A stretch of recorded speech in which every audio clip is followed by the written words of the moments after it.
Paula ki ha fiona. Ka ilo e kau fai kau pe toi mau inas. Pa malo ya ko mau sino ngai ngafa ko to pe pongi. Te lang ia ai fiona. Ko mau tu ia. Po ko to pe tai sko alo. Ka ko o mau fa mau i. Amen. Malo, pamalo di sana kau. Ada je bile. Orang itu kui beu kai dia tak apa yang program pasias ya hon. Emosi bias pe kau fai kau no tu ai tu la via no fu ai aho no aluma. O kui do program ko to ngai siasi o to roi ko to ai ai siasi. O ai o ata ai ke ma ni au pito ai eu o fai lute e la rinca fai longa laki a ho la mire ni mo fa fi ai un po fai se cau no che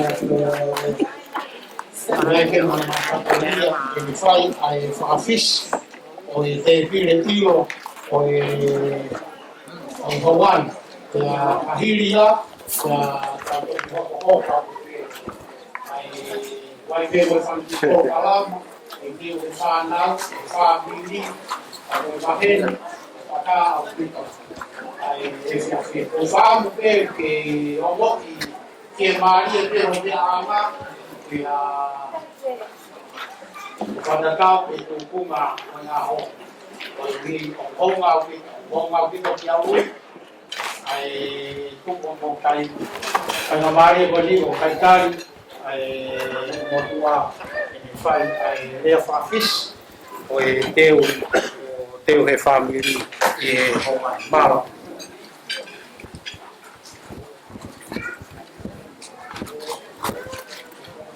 ko le be fa ka ki o twa. Ko na na fa o to wa ka ka ai o. Ke nau fa mo ni ai mau inga ai ahon. Pa tau whanongo peke no whakoloa e aho e ahoni. Pea mei he whiohina tau whai i whai toka. Pa kuai honga ia. Ko tua mo tuani kene atpea e whafofonga e whamalo lahi. Pea mo e tari le rei ki mo tolu. Ki he manatu me reo e tatalamaka ku whai. E uitou pea mo e whanau he aho whakoloa. Pea tau whawhetai lahi ki he o tua. Tau tui koe ki aha mea e ata. Lama mai a e whawhikau pure. Mo i whou. Pea pehe ki e whawhikau pea me whatonga. Lama mai me whawhikau pea me meripoane. Ke tau whai pea e whamanatu e aho koen i e honga ia mo on.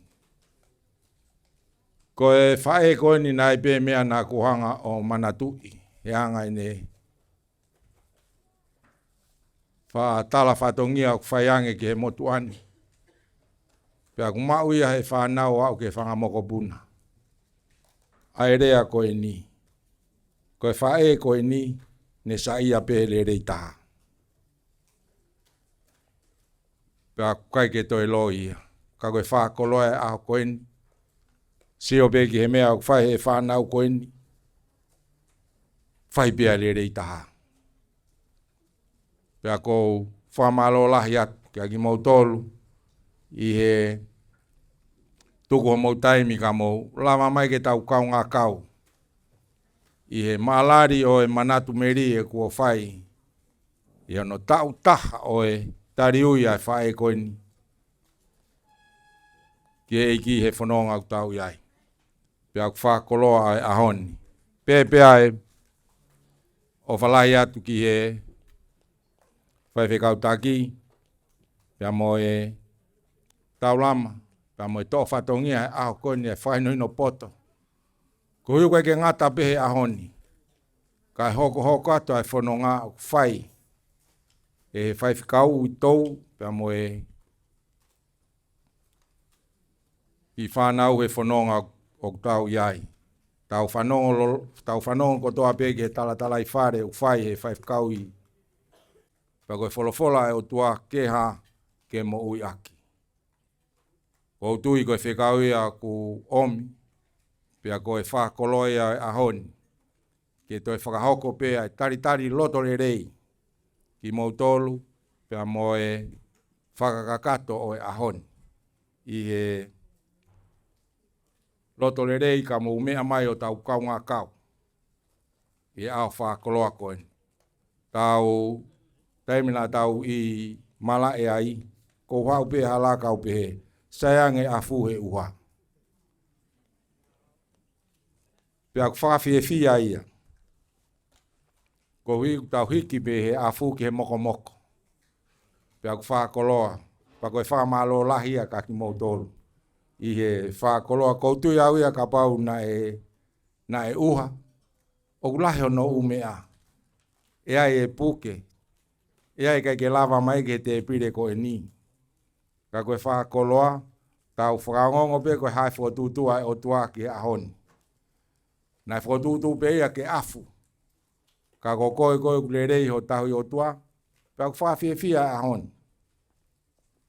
Ku mou kau ngā kau mai, pa wai pe o whalahi atu, ki a ki mou tolu, pea moi whiewhia lahi, i he tari i he mou mea mai ko hinga ke whakaaonga i ai teu, kua whai e he whaifkau pea moi ki whanau. Tawange pe ko e mea tokoni o kwheunga pe pa moho loto moho whakaukau, ai teu oski a verenga kwhai. E he hange ko erea kwhai e masi ka rinta mo lute. Kau toksi oini ko rinta fu nima pioni au pita. Ko hiko no nima i taha ku ki vai e nima i taha. Ka ko hiko tua rinta pau e pau. Pau tau whawhetai lahi ki eiki. I he ikuna. Ka mo loto re rei ke tau kau ngā kau. I e whiohi aho koe ni. Pēpea ki rea. Ka mo e tua whātu. Malo.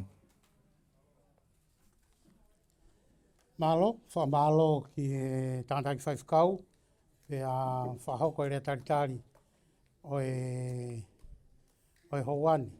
Whawhea te taha kotoa pē ku whalala ki he horisiu, a tā au pito e te pire. Ko hinga koe ku tokanga koe ke te pire ke mā opo. I he tohi tapu, i he whakawa motua, uai fo i tu unia e taha. Whakawa fo o uai fo i tu uni whakatohi tapu ai taha. Nai talange e Sihova, kia Mosese ke tala ke kakai isi leiri, i he funga e nau hanu, e omi e kueiri ke nau tufi. Feunga pe mo nau tolu i he aho ko ia. Ka hata tene toha mea ki api, e ai honoanga. O kou mahu inga ia au pito, ke whakamā opo mai, taha kotoa pe. O hounga pito ke whamiri.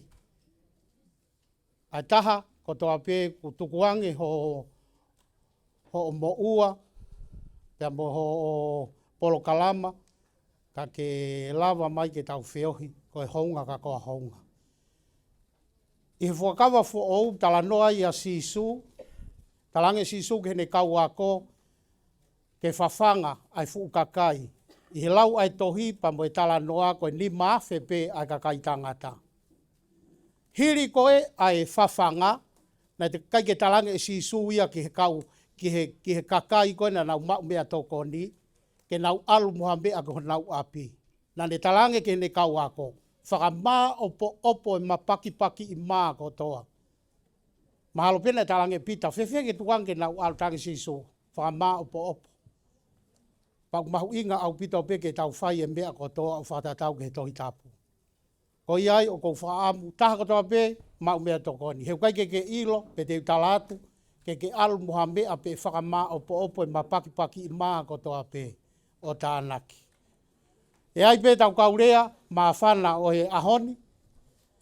O kore ke DJ, ke ne omiha tau ki foi fas ke tau, ke ki whao ia ki tau tolu i he haa o e aho, pia mohono, pa mo e aftermaki o e aho koe ni. Kore ke DJ, tuku mai beha ki foi fas. Malo.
Malo, whamalo ki a toloa whiri moi hala ka waha o kātoanga o whai ko DJ ko ni o ata au pito. O ku ata au pito ke tau ngawe aki e tau whanau. Ko ia o ku e ai ai wae sini ihi o nau wharea mai wae nau whanki ai temi o ku amana ke whahoko ka te uhanga whotu utu. Te uhanga whotu utu he ku iai pe moi ngahi rea ke whaholo aki ai te pire ilo o e hoatani. Ko iai, te uteu pe, ka hiri koe ni, te hange koe mea e youth, ke mo tukma te uteu pe. Ma upe mea toko ni, mo ke whakakau ki he taimi, te utalatu ai ke whakahoko aho ai te mi.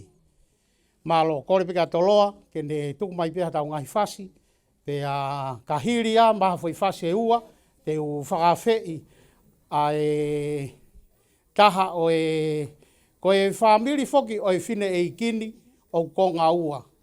Pea me i a kolo whakaanga pa moe otu mua mua, pea pehe foki ki he kāinga o laulai hau, pa me he volo kaire. Ko ia ku heni pe o whamiri o ku ata au pito. Koe alue ahoni, e kai ke tau toi whetau laki mo ia. Tau te fito, ka te moutolu tau tonu. Koe alua aho koe ni he kai ke toi foki mai ia. Ia ni iu nau pehe te alo tari mai mei mua ka. Alu pe aho ia tari mei mua. E kehe ono mata i whika o whakatatau ki he tuutu oni ai o tua. Ka hire foi whasi koe ni te whakawhe a palalafa hoa ola ke ne whai harea maa whana pe a moi fie fia koe taha ia o e whamilia o kolo whakaanga. Pa mei he, pa moi mātua, pa mei he e tama prinis kalauni, pa mei otu mua ke whakakato a e nau honau rea, tala tuku, whekau aki, pia moi nau whanau tama. Kore ki he DJ, tu mai pia foi whasi e ua pe tolu, pia uange rewa e whainga maari e ki a palalafa haola. Malo.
God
Malo DJ.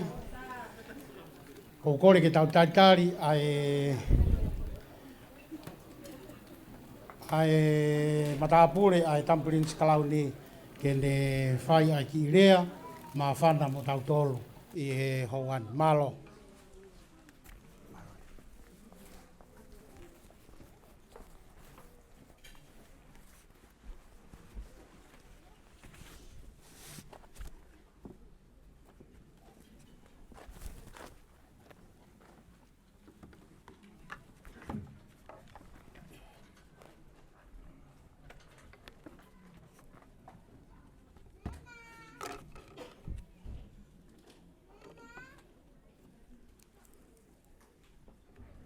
God is good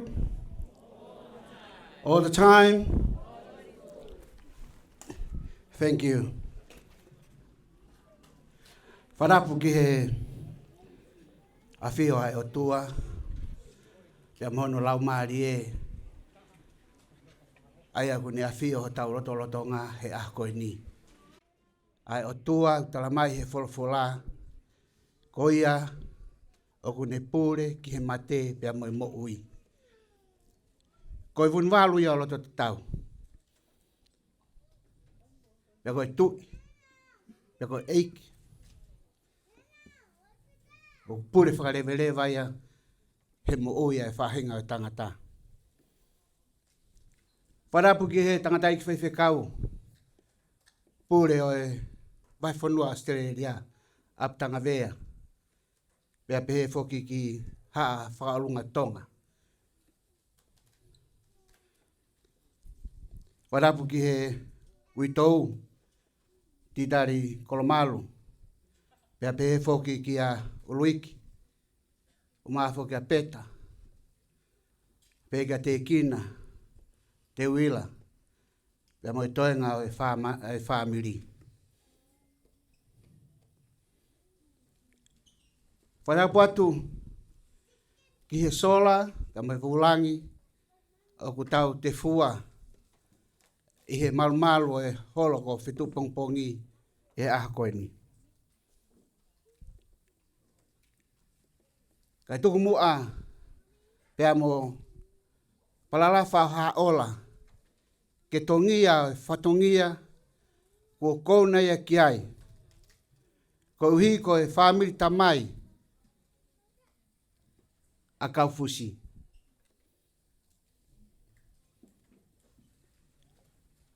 Ko wingoa ko palalafa haola.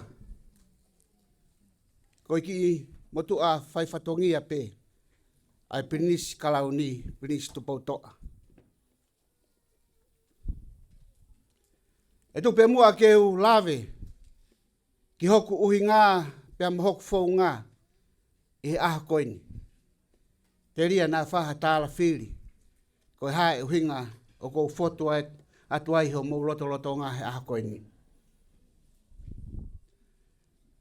Ko hoku tupu a ngā, ko tangata ko mote ki ai. ko mote ki ai, ko ene tamai, ko tangata ko soria i moa. Pea ko soria i moa, ko fohai o nuku moa o kolonga.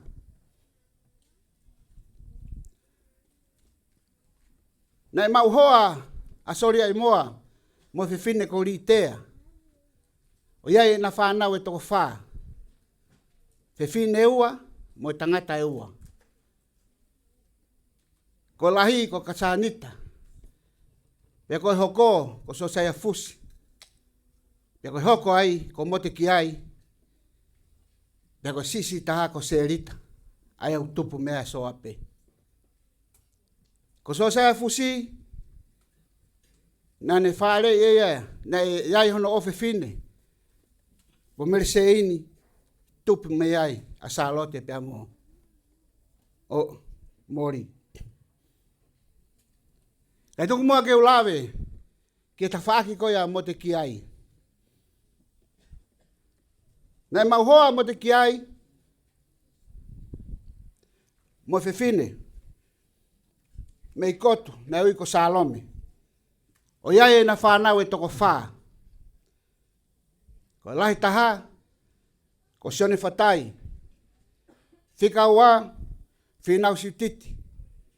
Whika tolu, so saya fine feu yaki. Pea ko whika whaa, ko ere noa. Ko sione whatai. Na Maria pa moe whiwhine, ko ana lupe. O iai na toko ua. Tangata ko kirifi. Whiwhine ko le seri.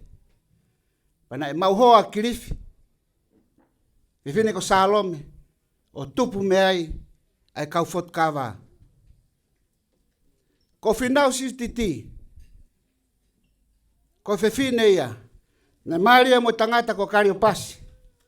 Pea e na whanau e toko walu. Whiwhine fitu. Pea tangata pe taha. Ko tangata ko siuafu. Ko tangata ko ini, ko whamiri ko ini, toko lahi apito i no muka. Kai ke? Ka koe taha e kau whiwhine, ko hoku tupu anga ia. Ko whiwhine ko maa ata. Ko whaea e tamai. Pea ko uhinga e ku ihe nihe aha koe ni. Ko siaya wheu i aki. Na Maria mo whiwhine ko ana Latu. Pea e na whanau e toko ua. Tangata ko luke, mo whiwhine ko vāsini. Na doi pe mo whanau, asio saya wheu i aki. Whiwhine ko vika whaa. Iai e tangata ko waisere. Mansaia. Pea pehefo ka Olivia. Tuku mua ke ulawe ke ka whaa ke a waisere. Whanau e waisere. A te wila. Kaufusi. Wah. Pehefo ka ke tu. O sisi taha, whiwhine ko ere noa. I whanau toko whaa koe ni. Ko ere noa na ne whanau i eia whiwhine ko whektaki. Whanau i lewa e whektaki. Ai whiwhine ko Isabela. Pehe mo nutunga ane ko whono. Ko Isabela e na alu ki tonga. Hana wāreti. Wāreti kia sio i sote. O kia e whae koe na, o kia e tamai koe na wāreti. Isabela, pia pehe katolo whi. Iai ho nau tunga ane, na ui ko tau fo ou, tui nāgu mo kāinga. Koe whanau ia ere noa. O kou whakamālo he ni, ke ui tau titari Kolomalu. Pia mo whanau, he manatu ki whai toka.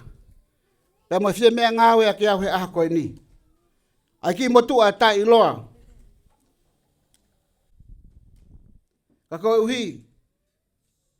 Ko mauloto. Ke whakakakato e whatongia o whine iki. Koe whotua o kou whai he aha koe ni. I he tau nofo whakatonga. Ne e ho tau tala. Ai au pehe koe nofo a kāinga.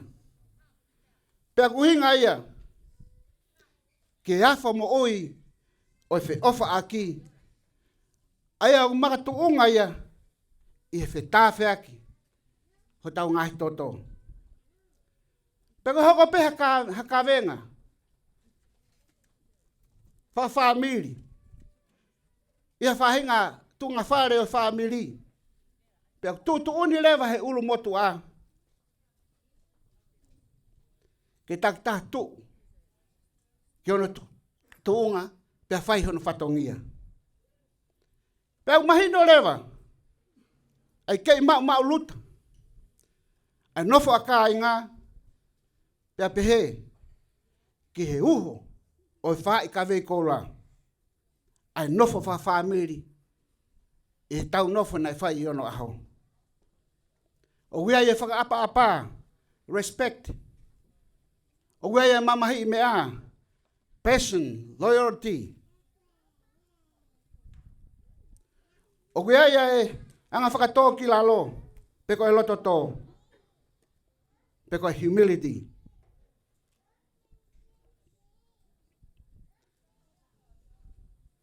Nai mau inga au pito. Ai nofo wā ofi nai whai ono aho. E nofo koia e kā inga mo nofo e family. Te u whakaosia ki pē. E gurea he aha koeni. Ai whao nai whai he tangata. Toka tā iloa koia. Ko moritoni. Nane whao e himi nima no no. Tangutu pē. I hono ki whare. Pea ni sio atu. Kia tamai mo hono foha. O kuna whata atu e na kawenga. Rotonga pe ne sio. Kuni whatonga e tu ko tu. Pea koe tu koe e tamai mo e foha. Kai ala te tamai o fusi mai. Ai kawenga o taupoto mai ke ia. Kia te ia. Taim ta tau pe, tu tonu hake, ai piko ua hono foha.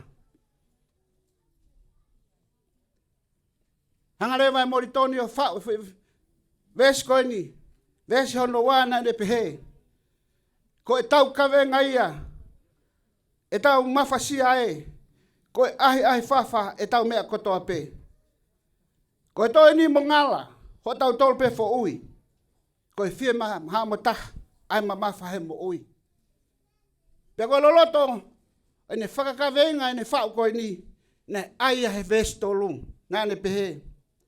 Ka ne ave ki he eiki, sio ngahi fu mo ua. Te ne ala peo hiki, whaki hono uma. Te ne toho peke ofi, au pe hono maa. Tu to tonu o maa lohe, whai ngofua, ai whai ngata.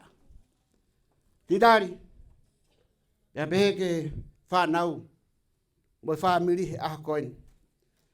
Hanga e Kaufusi o whakatataha i ki tau tolu, he aha koeni. Pe neongo kone mama o atu.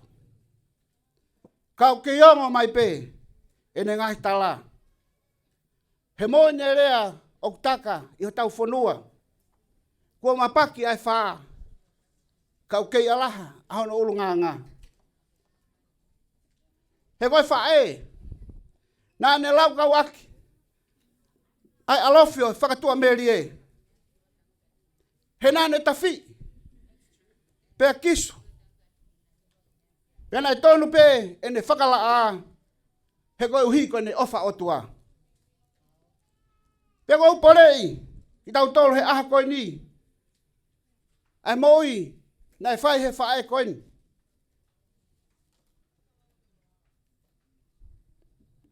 Nei ne whakatua meri. Ki hao whangatuko e ne mo ui. E aho, e whakamaa opo ki tau tolu he eiki. E tau ngāwe whai he mamani koe ni.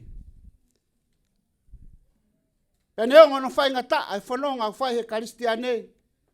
Ako ui koe tālai au whai sisu i a luke. Tā whaa vesu a fitu.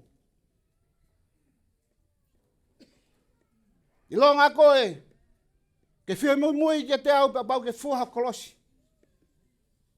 Peke mui mai.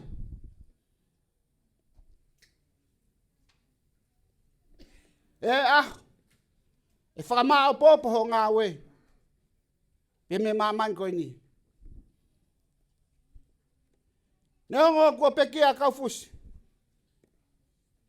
Kakulawe ki ho tau lotoa ngā we na ne whai. Pau kai ko Kaufusi. Kako hiko ofa o tua na ne whai. Lawa i te tau whakataha aha koe ni. Tala mai e sisu.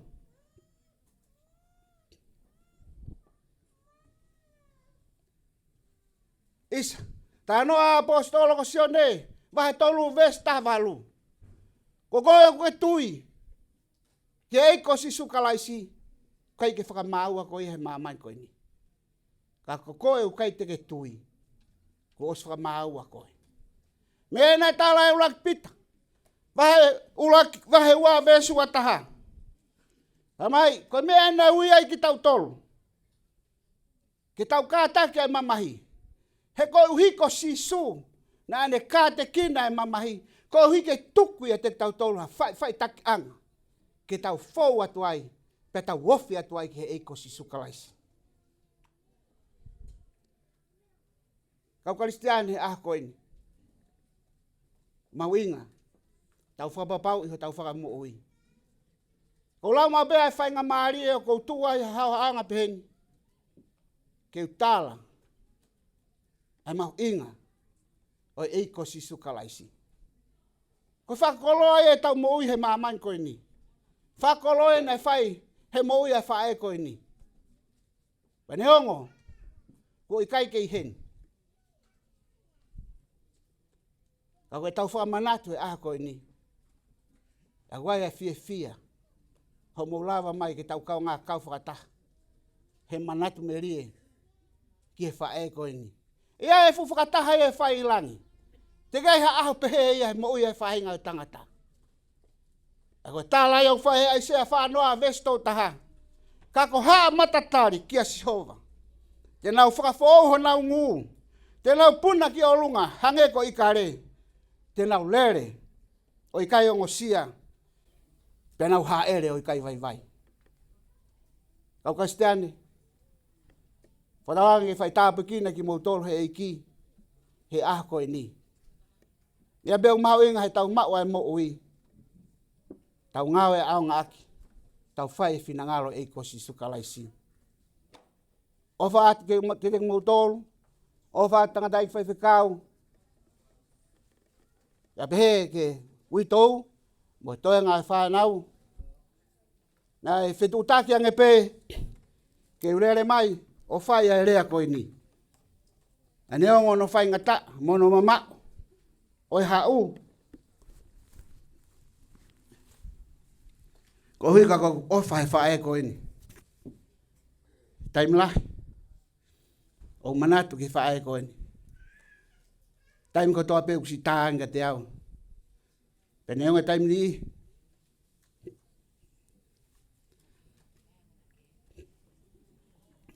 Wha ite ngi au.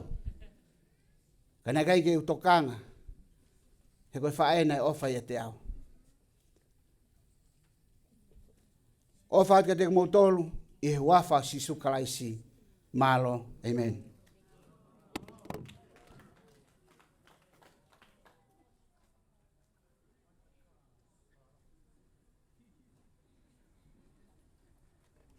Me pango ko kau tiwi ke lava whakaka ki olunga.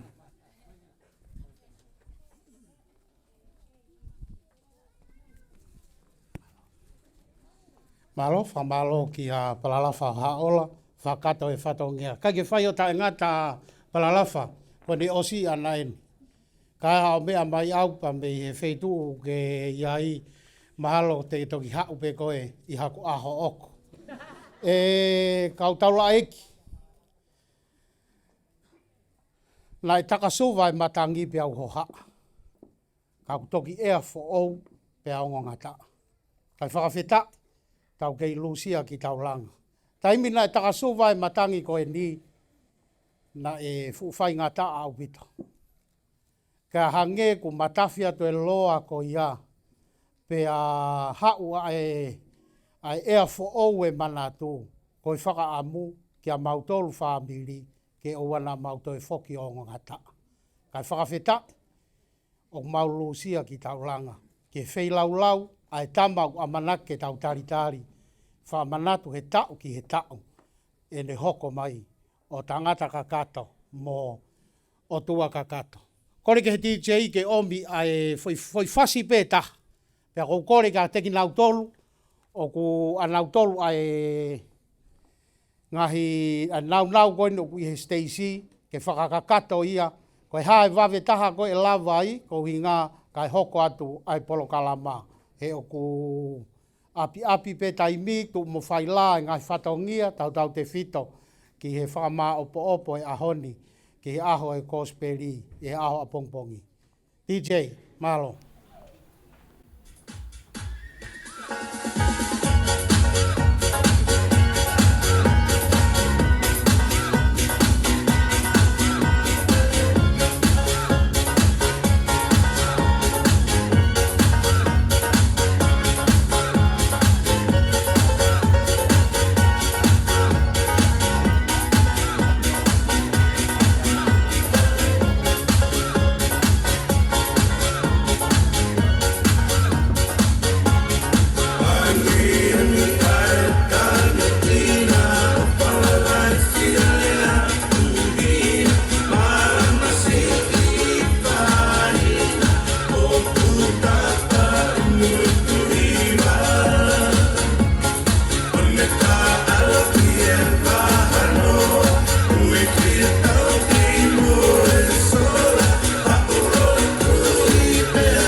Misa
Kataka ki whakao ngā tupeni, kata whakao se whai whasi ko ia kau tau o lunga.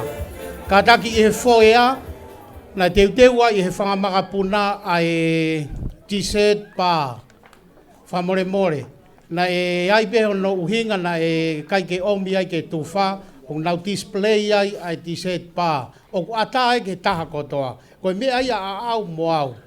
Ka pau ku ki nau tolu kona koe o kai ke moulawa toi me atu ki ai. O ki ai pe tau whanau heni ke nau hanga omi ai mea koe o whiunga mo koe. Manatu, ki whamanatu koe hae lau ai toke tā ki a te koe, whakafoi tui tui. O mau inga au pito ke tau whai whakapoto poto. Kore ke DJ whakaosi ai pe whasi ko ia ka tau hoko atu ki polo kalama hoko. Malo.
Ko le ke uhufanga i he ngahi tala whakatapu.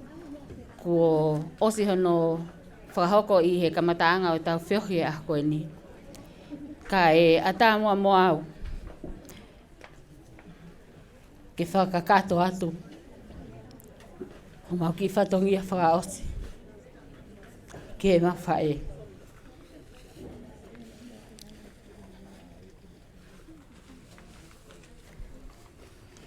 Kai kia mea ia e mau. Ke whakaha atu. Ai honga ia i ho mauloto.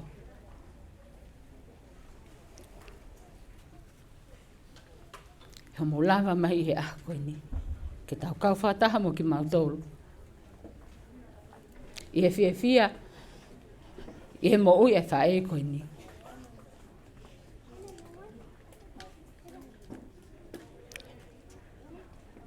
O ko haia, i e whiohi o tau whai. Kai ki whatongi au tuku atu i mua ni. Kai kia mea mau. Ko whakao singa e. Ai ma whakalau lau no. Ke whae whitanu. Kai uluaki o e whatongi au. O ko whaki ia. Ma e whai whikau o e wahe whanunga Australia. Aptanga wea. Ko leat ke kau ngā we. Ke mo whakakato mai.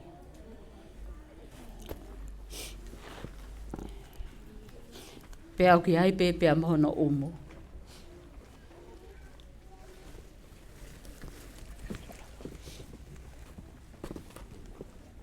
Kata pe DJ o ki taima ki whai whas. Ke whakakato ake ki whatongiani.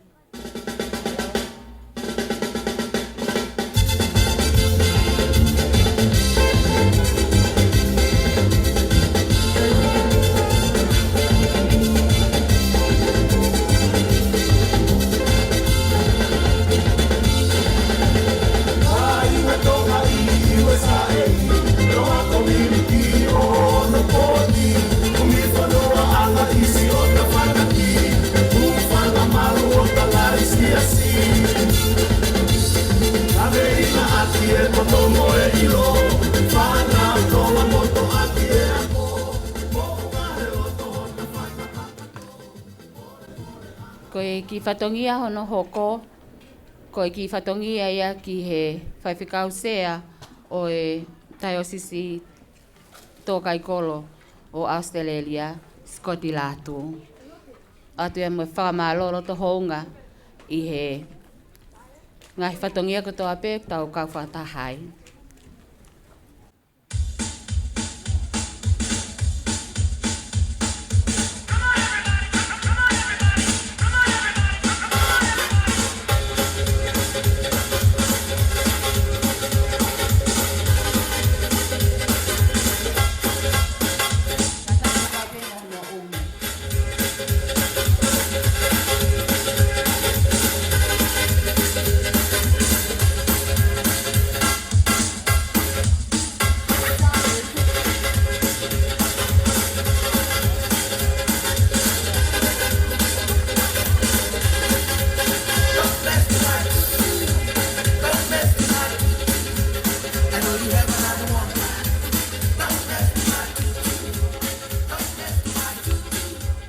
Koe whatongia hoko, koe o atu e pa moi honga ia au pito ki he whaiwhikau sea oe. Koe tupo mantisa, i he tuko ho taimi ka ke lava mai, ke tau kau whatahe aha koe ni. O ki ai ki koloa whakamālo heni, o ki ai mohono sila, pia ki ai pepea mohono umu. Ao ngā atu ki he wholau whoki ki tonga, mālo au pito.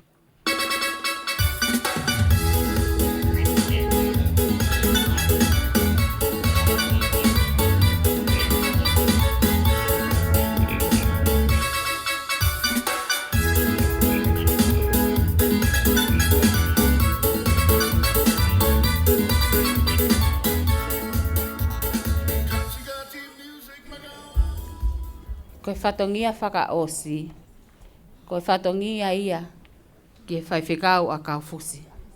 Neongo koe ne tama, kana he loto pe whae ia koe ni, e kai te mau whakaapi a ene whaiwhikau. Koloa koe ia, koloa ia ai whaiwhikau kiliwhi eukaliti. Pea loto pe whaiwhikau ni ke whaki pa mono kainga lotu akape, malo apito. O kai pe pa mono umu.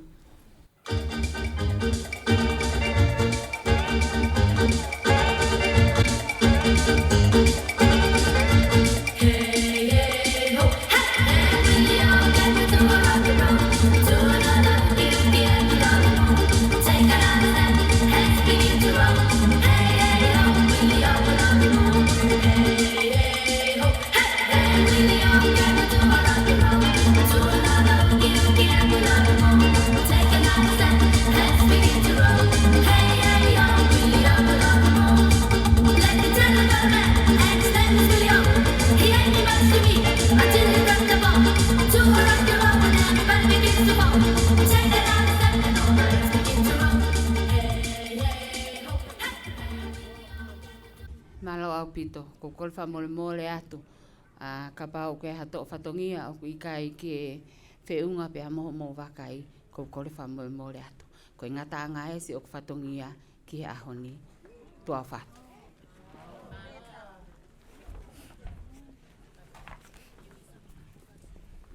Malo, whamalo ke kauwhewhine. Mantui kauwhewhine koe api koe ni o ku mea whai tātā kai. O ku osi mau katoa peo no re kōti ai u mea. Kono uhinga he ku o mau inga upita pe ke tūkunga maari e ho tau whatongia. whamalo ko hia ko e lava e whatongia ko hia. I he kore peke DJ, tuku mai peke foi whasi e taha. Kai whaawa a e pangai o e whameite o e hoatani. Kau taura eiki. Ko lawe i pe ku ngonga a e ngai whatongia. Ka kuia i koe alue a honi. Mo whaatu i mai au. Alue a honi kai ke toi ha. Pea ompe mua ki whainga maarie ke whakakato ai a hoku whatongia pa moi whanau, moi whangamakapuna. Ko e tau olunga e whaawa ke pangai o e hoataani, ko e tau olunga ia a uluiki pea mo te kina Kolomalu. Nana kore mai peka te au pe ko haha kulau tanga iyo mo whaawa i moua. Tuku ha aku kai ai ha moua. Ko iai tau tatari koe tiset pā ata pe e kau ahi, ata au pito pe ki he taha kotoa, pea ka pauku whie mau hao vai whamoko moko, o ku hiki pe koho ni mā. Koe mea koe ni koe mea pia atau tolu ka atoa.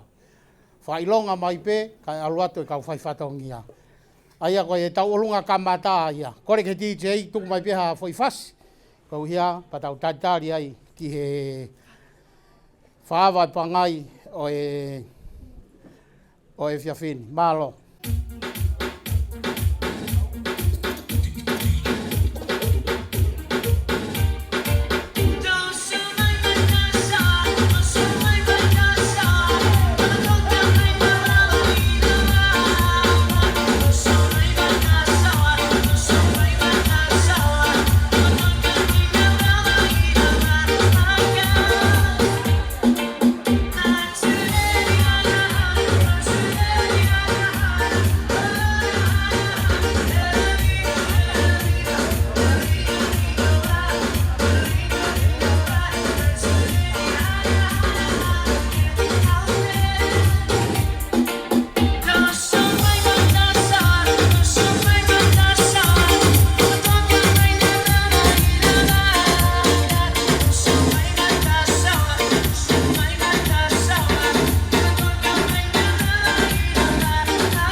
Malo.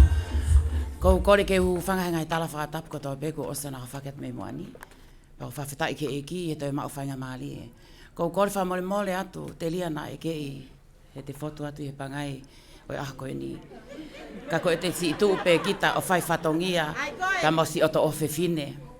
Ko Elisabeta sa vita ofa ki o kalani. Kolomalu tawa lupe. Ka kune loto pe ke si whakakau mai hono whanki tonga ane mono ki te hina koe ni. Titali Kolomalu Junior, te kina, iwa Junior, pia pe he foki a Tegan, pia kaike ngata foki, pia mo mau ki i moko puna ko Faith lose, matalai lose o pele hake. Pia mo fo star mau family ko James Bond 007. Whawhetai ke e ki, whamole atu ka inga pe ke si asi, whakatapo atu ke o doa mawhi, tangata e ki kau se wāniti, mo i kau whaolunga ko toa tonga. Whatama ke foki hen ke tangata iki, whawhekau titari ka koe witou, ma hawhalahi at ke te koe. He foki ke whawhekau ka kiriwhi, pia mo si tu whai whatongi au whai. Ofa ma ke hen whiun ka te koe unuiki, pia pe he foki tamsiko teki na. O whalahi atu malo au pito, tu whai whatongia. Ko seo ka koe mori ke kei ofa mai ko petalahe ko seo hango uki seo ke hei ahoni. Kai kehe. Koe ahoni o pehelewa, ko fis ngā weni, oua. Marie, so pehepe ma me ama wa apapaku pe ia. Ahoni, titali, petala, kakapai loto, umulawe i be fele ngai whatongi au hanga mai mi mua. Au loto pea peta si, pehe ki ono whankitonga ne mo te hina koe ni. Ke whakakakato no ngai whatongia. Oi, ko haite ne whakasisi, aho e tahine kuinio no muka. Na tau iloi ko toa pe, ko whiwhine ngā ue lelei hango e lawa ki riwhi. Whana ne loto ke whai e mea ko toa pe, ke lelei he taim ko toa pe. Ko tau lere ke hoki o whiwhine, ke hai hane sio ke he teu e taulung. Kai pe ke hane sio ana, kako kaufusi o peheni. Hange e peku mau lawe i. Ka kai ke au e whikapau ki toi whakarerei, pato kamata. Ka kai ke saia he pelu e ki whatu i ngā tūpau ki whakatontonu. Fusi, ahoni ke au o kuiwi. Palalafa na ke oslea ko e. Whakaamua ange na e whakakato hok whatongia. Ka pehen lewa hok whatongia ahoni. Elisabeta, whamore mole, lava atu ki mua. Ko te kina, tiken pa peheka titari, ke whamore mole si hui hona o te he ilo na aongatu. Ke kumi hau kapa in ke Krismasi. He kua manake ulele atau ki tonga, o mau hak whamiri fo au ke li ange. Ke o ange, hau ki itola ke kumi aku hau kapa in ke new mother-in-law. Neongo peta kai ke whiema o maulo toke ka kapa. Ka ko si ngata anga pena hoku i wiko i wito. Whaite ko whaite riha anga. Ko hololo anga ena. Ke whaite riha kia. Ko tek hono wā. Ko tek o ki whinumotua ko Elisabeta. Pea pehe ki ha Faith matara i lose o pere hake. Te wila wha mole. Haka mai mua si hui ia. O ange pe ia pea mai witou. Ko hoku loto pe ia oku. Ko whaka osia si. Whai whatongi atu. Kia te koe Kaufusi. He ilo titana na lama si kumi ate ha fo i fuluti. Mo ha fo i puha mango. Ke teu e Krismasi. Ko ia kai ke ngata ai si. Whai whatongi ata hine ko lute siare. Pea pehe foki arinta funaki. Kolomalu kok o whaanga ki he mate. Ko ia ai. Kahato o whatongia. E whaiwhekau pia pehe ki a te koe tangata e ki whaiwhekau titari. Ko kore whakamore hu whanga pehe e toi tu u. Ko iai tā mai mua hauk fo i whasta. O se whakatokanga mai hoku whanga ki te hina koe peito. Tapu ke uta olunga ke whasio te kina. Ka koe hunga whaki e rinda na aku uluaki au ia. Pea kua pau ke u tā pea u haka au ke whasio te kina. Ko iai DJ, hit me! Malo!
whamalo foki ki te kina pe ka uiki.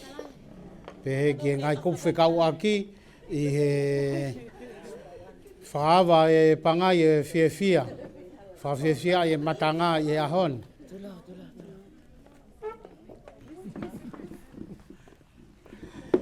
Ko e talunga ku hoko, kore ke DJ tuk mai pia foi fasi, ka e wai e ki whiawhia e whangamakapuna, pe a ka hiri ko ia, te wange whainga maari e ki he iufu akape, ke na uwhai ha foi item, ha foi whaiwa.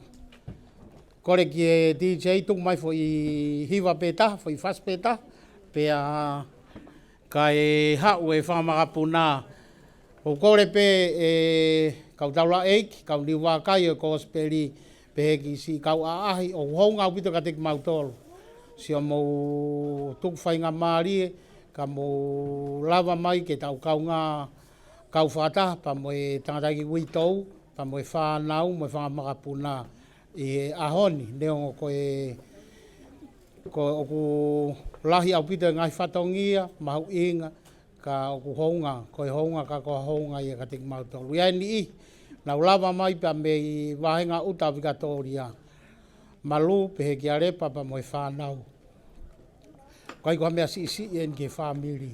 Pehe ki ni i, na uhau pa me i Brisbane. Koe Ana Morris, a vea tupu, ka moe whanau o ku honga o pito ka teki mautolo. Mo ni ihi peia i he fukolo hauni o ku honga. Ka o kore ke DJ, tung maha ki foi fasi, ka e whakamao popo mai whakamao puna ki he Stacey. Malo.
Whamalo whoki ki he whamalo ki whamapuna. Whamalo ka tiki mou tolu si au fuato o mi e pare whangamokopuna ko e ni koe tau mua ia o e whiohi o e ahoni ka o ko hounga au pito peia ki he hounga au pito peia ki he uitou pe ki he whamiri ai ho mou ofana ingo whai peia he mawhana ka o ko hounga pito ka teki mau tolu. Kore ki he DJ ompe ai foi hiva e taha pe ko kore ki he youth a akape ke mo ombe foi ai temi e taha pe ka hiria pe a guai ki mawhana heni ai whangata o kete o Lute Kolomalu te nau whakakakato ai rewa ka nau foki ko hia guai pe nau whangi whatongia whawhamiri he whiawhini. Kore ke youth.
Ka ki a alakoka pe he ki he whanau ke mo humai mo tolu he taimini ka ki taimi atu ai potunga e tala vou ia ka hiri ai ta lunga ko ni fa more more pe hoko mai rewa e ta lunga ia ai sini ihi na nau lava mai pe me he vahenga uta vikatoria ko nau ha mamao ko kore pe ke whaatui pe a ka hiri ko ia pe a hoko mai e ta lunga ai ulmotua pa me nau ki whaiva pa to ki hu mai ai youth a akape malo.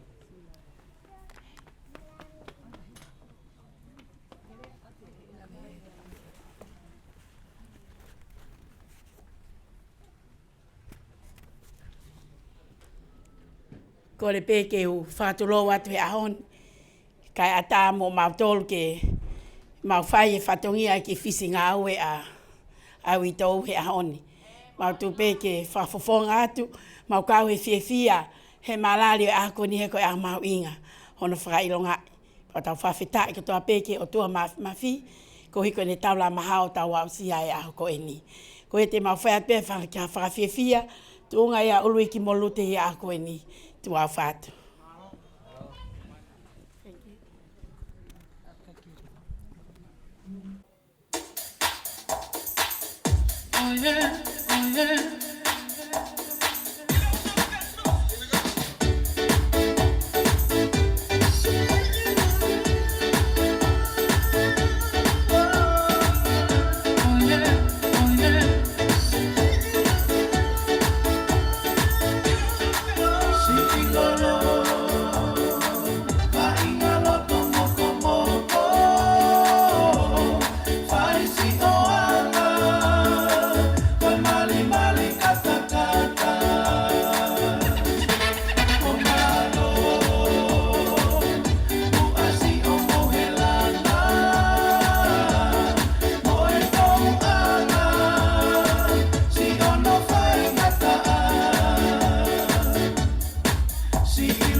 Malo, whamalo fo kia whinehika, pehe kia alakoka, pa moi whamiri, i he Fetu'upongipongi, he whatongi au lute, ki e witou, pe a ku hounga upito, whamalo fo ki he whanau moi whamakapuna. I whainga maari e koe ni, e kore peke DJ, tuku mai pefo i whaseta, pe a hoko mai rewa ai tau ulunga, a malu pe a mo repa koloke pa mo na ki whanau nau si lava mai pa mei he wahenga uta o Victoria me Mildura. Kore peke DJ e tō mai a fui whaspeta. Malo.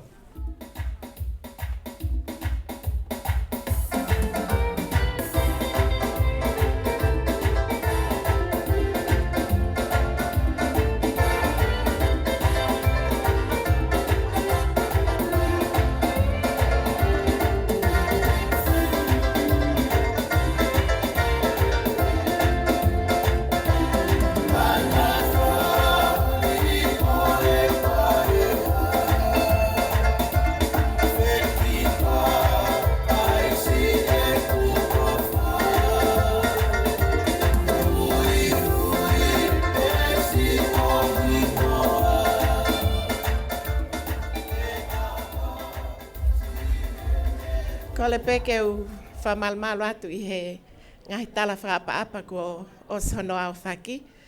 Kai tuk mua ko I ngā ke atake ki whine motu ani. Ke whakahoko atu ai ki polo kalama ko eni. Tō mua tuk peha whamalo ke eiki, ko uhi ko e whakalaulau e mea ko tō ape, ko uhi ke maulava mai ai, kau ngā kau whataha peha mo Elisabeta, kau maa e ne tangata iki, toi ngau I whamili, ko uhi ko e whaefita ko eni ko Kaufusi. Pea peta, o kou kore whakamole mole at kia te koe. I he whiawhini. Ko uhi, ko e mea pe mahalo ne pau ke hoko ko hinga he ku. Ne talo ku ilo ai polo kalama ko eni, pea mo teu ki ai.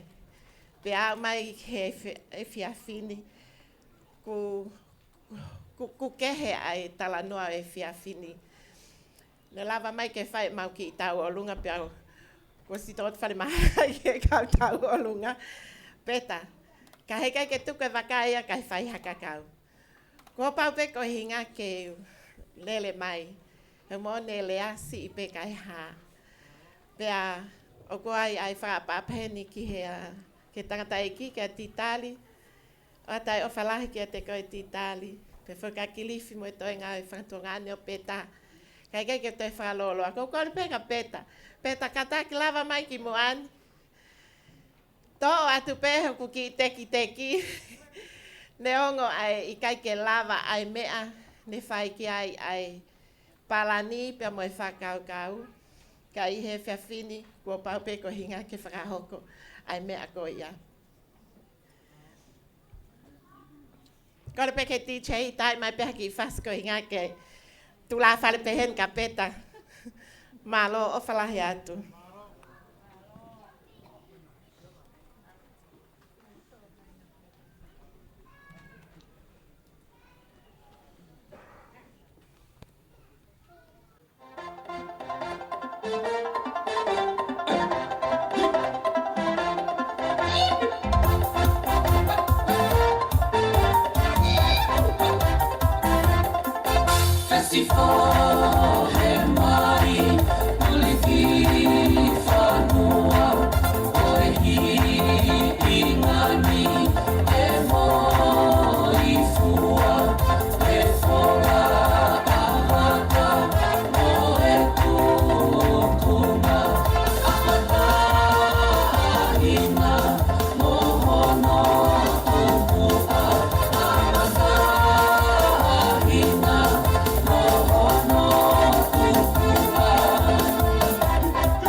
Malo, whamalo fo ki a repa, pehe ki a malu, a moi whanau i he Fetu'upongipongi, ka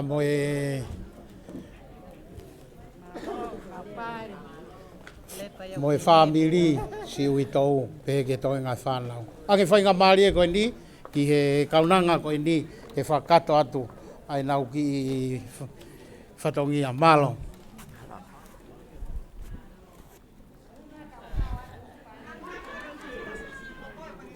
Kore ke hufanga tu he whatapu ko kamata ke tau whiohi he. He whiawhini, kai ata mua ke whahauka te ki whiawhia koe ni. Oku ditari, o kai ke ngalo e o whahohoa. Mau hiki mai ke hene ua whetā tolu. Mau whotua he api o vika whinau, o sangai mahina me ai. Pea mau ho mau ki whereti. Mau hiki atu ki ai. Nai kau e whae koe ni. He awhai e te mau tolu. Tai mbena ilo e Kaufusi koe ku whine i imi nomuka. Tau ange lori, whahifu ange misini fō. Pea moe mohenga. Pe kai koe ia pe. Kai kai tuku e ni aluan ko mau api.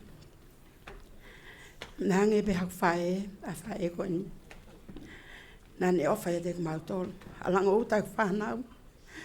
Awe ke McDonald's. E o kai ke ngalo. Ai o whae koe ni. Na e pe kia Kaufusi ko i Nusila. Na kai ke u i hen. Pa ko whiawhia ilo pe koe ia peta au whae maka whine eki. Ko whiawhia ke uha. E ti tari kai ke ha. Si pe kai ha. Kai ke ha whiunga ki se ni ti. Koe ki tuanga e mau ki taolunga koe ki tola tahafi. Pea atu pe me ki teki. O ke hui tau. Ke kumia ke hafo i lore Christmasi. O whati tari, o whatu te kina. Uluiki peta pea peka te uila. O wha pe whatawange eki mo hoko hoko ate ngā le reina whai homo whae. Fe fine mata ofa. O mata family. Malo.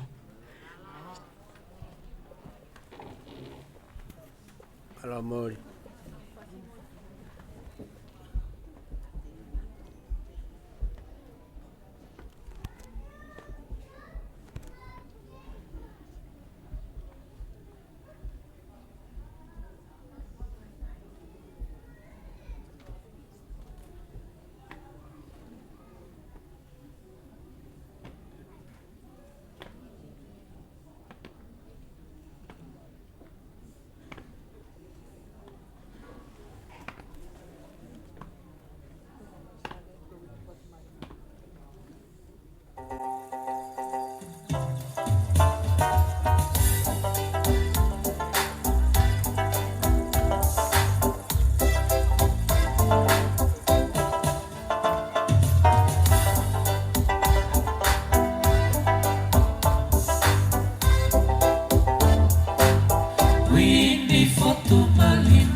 Malo, fa malo foki a mori, salo te pa moi family, wai pe tau rea tonga koe mea wawa ka koe tangata. Kai ke, ko tau tufakanga ia, na o si whakawaya pe ki tau tolu, e o tua, pane hanga o omi ko unity mahu inga, ai family kia te tau tolu. Pea omba moe tala, o e tau kui, e uraki mātu a, ke whakatokolahi ai whanua. Pea ko tau au ia ke ahon. Kore peki he urumotua ke whahoko ai pe e nau tau olunga i he taimini. Pea kahiria, pea teu mai ai youth. Ke iyo. Kahiria pea hoko mai ai taulunga ai si kainga whalongi ka wha. Si kainga nia oku e kau taula eki, pea moe kau ahi. Si kainga nia o oku pa mei he mui whanua i he haamonga, pea moe wasila a. Nau whihao tu whakataha. Tala mai he tangata eki, koe ahoni koe ke lava mai whahu, ka nai pōpoaki mai pe whahu, ke ai pe au ia ko hono whakafofonga. Ka ko ia, o ko toki whanawhana mai tangata i kika o talang sai pe. Ko whonga poto pe e tau ho tau aho i he mua waka e kau taula e ki kau ni waka e ko hosperi. Ko ia, tukange whainga maari e ko ni ki he ulmotua pa mohono family. Malo. Ko le famole mole pen e seta ka taki mai ki hen ke ai e tau olunga. Fatap ke otua. Fatap aki he whaifikau sea oe. Sas mo i fōu. Kai pehe ke whaifikau me tonga. Toi ngai kau tara e ki. Kai atama e ki whamiri ko e ni. Ke whakahoko atu ho mau whatongia whakaose. Ai ulumotua e ahoni ki a Kaufusi. Titari ukai ke matukutuko e mau whiawhia mau ki whamiri. Ke mau lele mau whai whatongia e ahoni ki whewhine ko e ni. He koe whewhine ko e ni. E kai ngā loi aho mau whamiri. Koe haha mau ki mea si, mea la. O stu oi pia Kaufusi. Pou ki a te au. Pea au ki kai ngā loi. Ko ofai au totongi ofa. Pea neongo ku alo a Kaufusi ia. Ka au ku kei ngangatu mai hono ulunga ngā.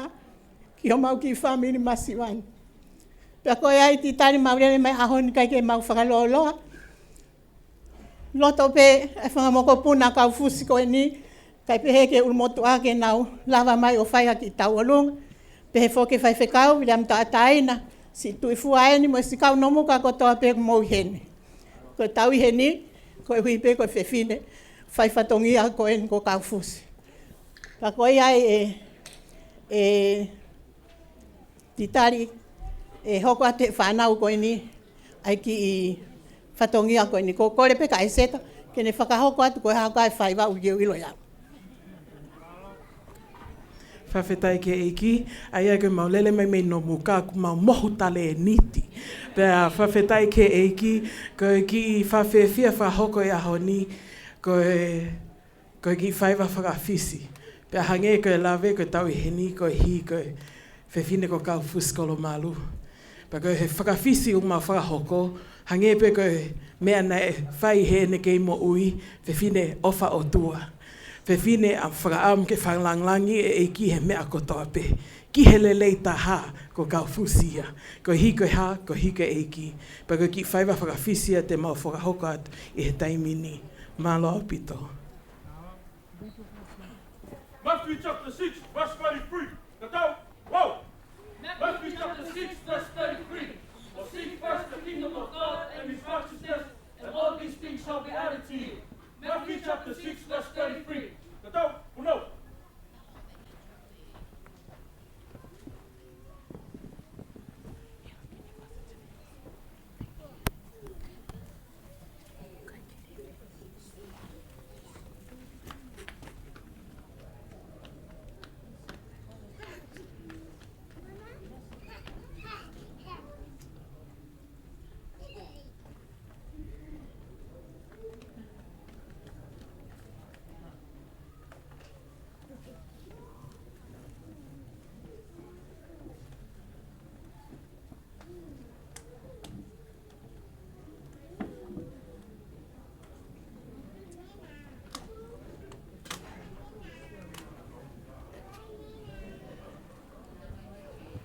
Kore peki he kautau olunga koe nau amanake nau hoko mai ki he pangai whamore more.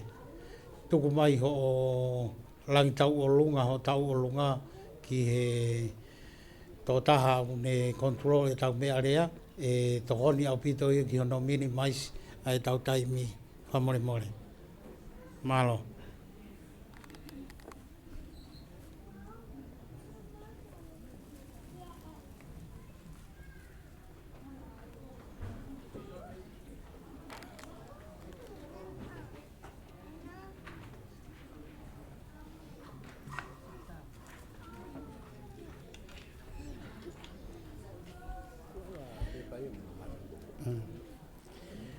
Koe foi whakawhisi koe ni ai ulumotu a pa mano kāinga pa mei he otu mua mua te utoki hanga whakatonu lea atu.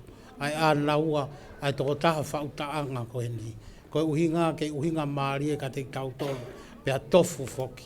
Ai tau amana ki whekau aki pa mai tala noa o ku e whai e he Kaufusi o ku ohi mai e he kāinga pa mei otu mua mua. Malo.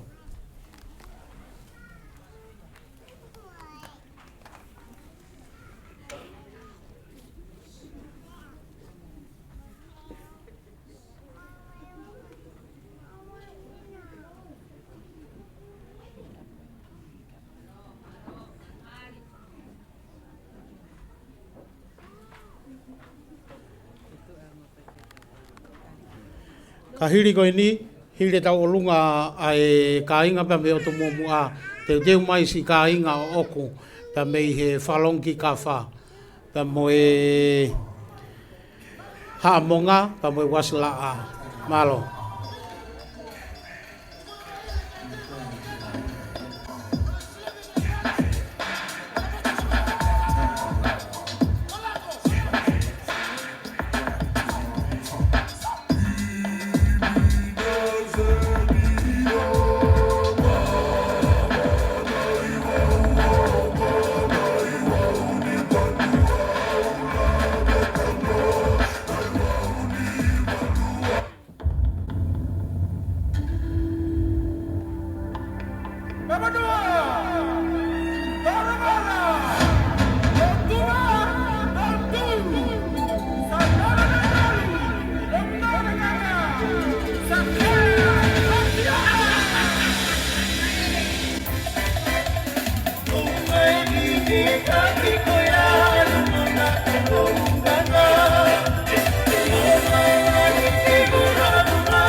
Malo, whamalo foki he ka inga no muka o he whine e kini, me hotu mua mua. Tala mai e urak pita wa he tolu vesi walu. Ko mea i he mo ua mamahi a kalaisi tātu o taha pe. Mo ua mamahi tātu o taha a kalaisi. Ke ne hanga o aiki ki nau tolu e kau no muka, na ta eanga tonu ke nau anga tonu. Pea kai ke ngata i kai whakafoki ki nau tolu ki he otua. Ka pauna kai ke mo ua mamahi tātu o taha kalaisi. Pe whewhesi i ka ingani. Pea mo e fuwai i o nau loto whonua. Whakawheta i ki he eiki. Ko e whei lau na e whai e kalaisi.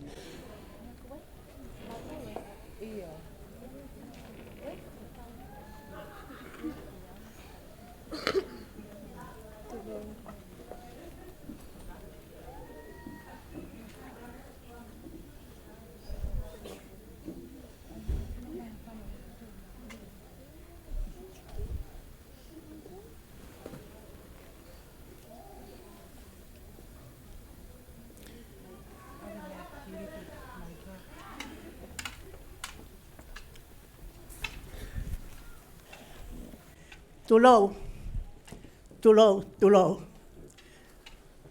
Tamai volfola, ilonga mea te mo whai, ngau e fie ngau e kiai, koe kua whaia ke kakai, ka koe whaia ke otua. O pehea ki whatongia ahon titari. He koe whewhine a Kaufusi, he mawheohi, na e whai pele rei taha. Ahon ni titari uka iaha mea e mao. Ango ia kui ai moi masiwa. Ka koe hounga ia he whewhine koe ni neongo kone alu. O ka e hounga ia ho mau ki family. He ne whakalau noa wau peke he ne mate. Ke tangata iki koe ni. Pea koe ai peta, umaha te wila. Teki naka mauruiki. Si e vi a olu motua. Ke whakafofonga e ahon. Ka kou ilo titari koe ngā lutuku e whai whatongi a ka Kaufusi. Pea kai ki mau whakasisi. Neongo ango e masiwa. Koe ai, ko kore pe whakalolo a. Taine peta. Kai ka hame e ma. Koe ki lailo a kau pe me o mua. Nā whai a ka whatongia. O tangata i whai whekau he koe o whaanga i o Kaufusi. A ko kore pe talo. Ka taki o takaia te mea koe ki heki a peta. Ka ko kore ke mau tālunga. Ke ne lawa mai ki heni.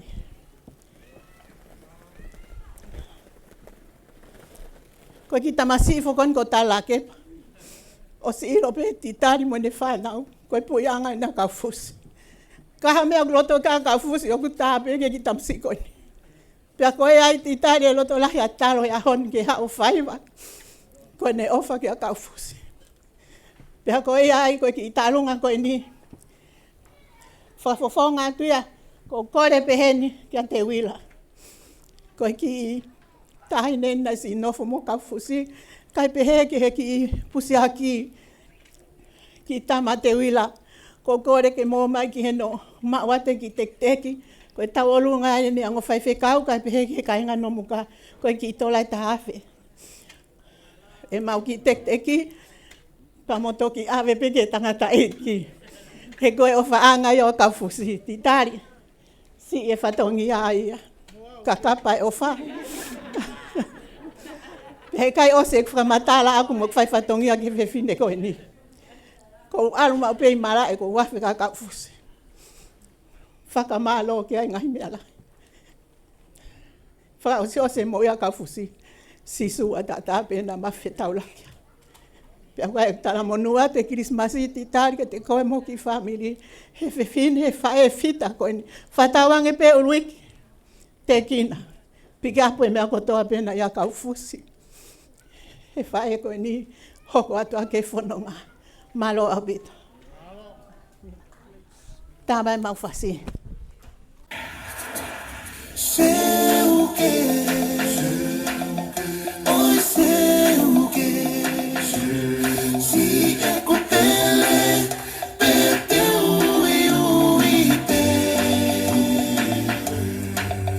Evita la taima umino no te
Whamalo fo ke kainga no muka, kau no muka. Na pesete te au ai toto Kaufusi ne no muka. Ne o koe whanau, ko nau hawhe kasi, iai mo whanga moko puna, ko kuata kasi. Ka wiai peho nau ko ngano muka. Oua alu e taimi, pe ai kai ke toi lava mio i ai ki, o ve te kao taimi, he koe whamiri, koe mea ia nai whaka otua. O kou whamalo au pito ke he kauno muka, he nai mahino pe ai ofaanga o whine e iki koe ni. Kore ki he taulunga ai ka inga whalongi ka wha, e kautaura e ki tuku mai mua whaki whainga maari, e kou toko taha pe ni. No muka pe ai ahoni, o mi hau ki fo i taha.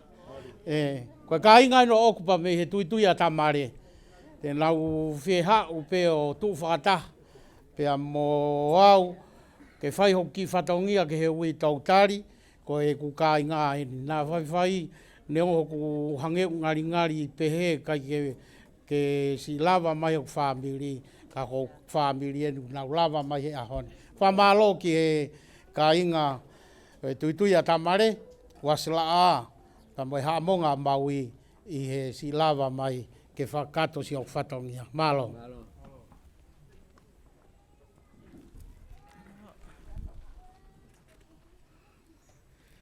Ko kore ke o whanga e ngai whakatapu, ko whatapua i mua ia te au. Ka tāmo oku ke whai haki whatongia, whakaoske whae kohen. O kai ke pūria ka mautolu, ka o whaanga pe o Kaufusi e tama koeni. Ko kirifi.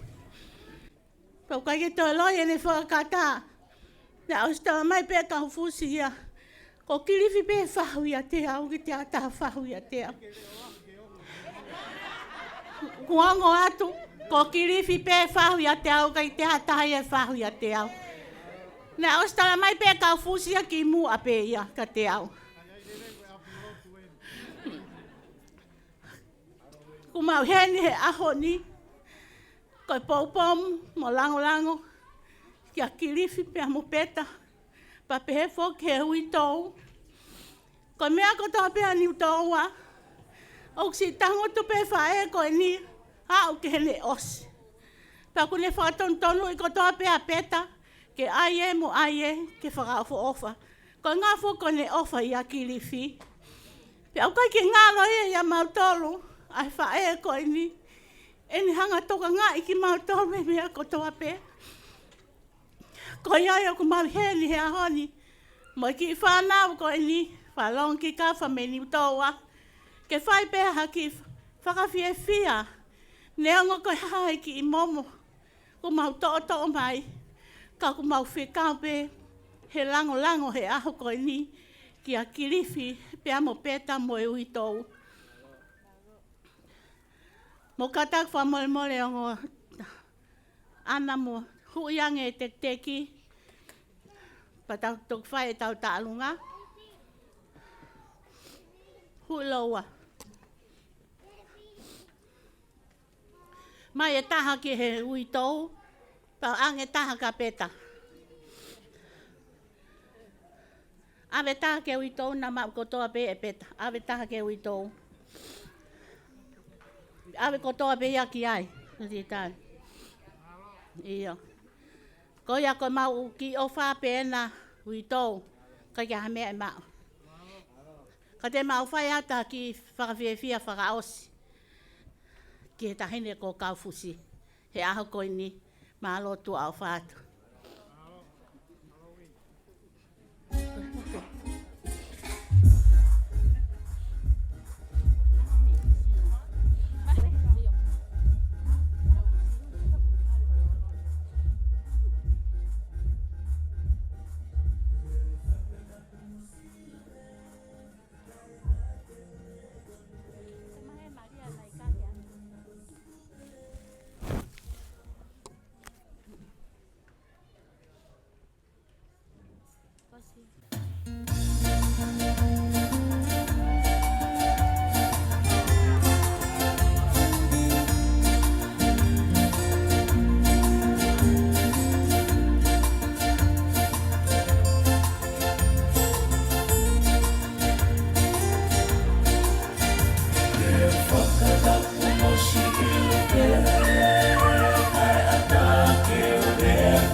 Malo, whamalo whakawini, pehe si tunga kaukaunanga pia mei he tuitui a tamare i he whietu whata, pia mo titari, pehe kia peta pa mo e whanau. Kou kore mua e whainga maari e koe ni, ke huma iai a e si e whanau pia mei he youth koe ni koe akape, pia kahiria, kou kore ki he taulunga koe ni asiu pia mo i wha, ke kātak wha more more, o huma he tua, o si whanau koe ni talu se nautari, ne o na ange ho nau whainga maari e ka kou kore pe whamore more pe mua, e kau taula eiki, pe he kisi kau aahi, ka e tuange si e whanau, ka me he potungai talavou, a aka pe ke nau whai atu haki i ki whaiva mo tau tolu i he hoatani. Malo. Ka hiri ai whaiva aka pe, hoko mai ai whanau pa mo e iwha pia mo siu, pia ka hiri ko ia, pia hoko mai e talunga ai tātai whaiwhikau, pia mei Victoria Halai Valencia. Malo.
More pe kau tau raeki, kau ni wakai e kosperi pa pe heki si kau aahi, ko e tumua ke whakato ai rewa, ai ngai ai tembea ki whanauni, e koe nau whoki pe koe ki tua pui pui, kai ke nau toi hau, ko i ngā ka nau ki mau mea tokoni, i he whaitoe ngā tu koe ni, whamore more. A hiri e ni, pe ai whahoko ai pe, ai nau tau olonga, ko tui whiunga pe fo i ua koe ni, pa mai tau o lunga. Kono uhinga he ku tu mo whai la pe ngai whatongia, ui ai pe mai ni, a whaam ke nau kau.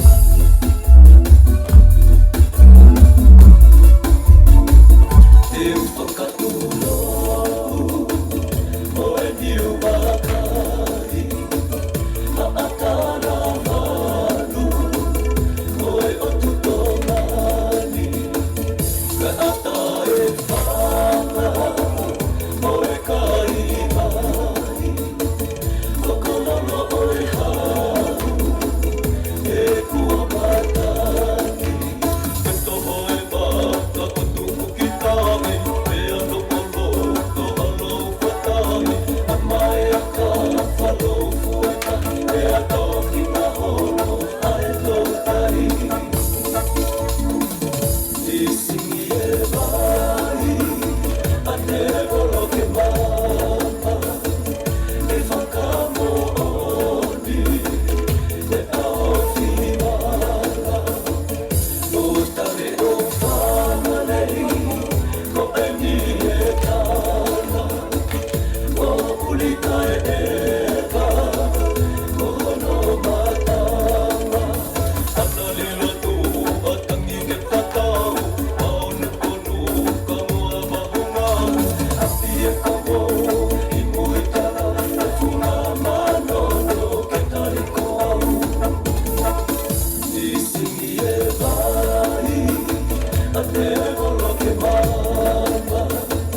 Ko hia ko e lawa i pe mo e taulunga youth.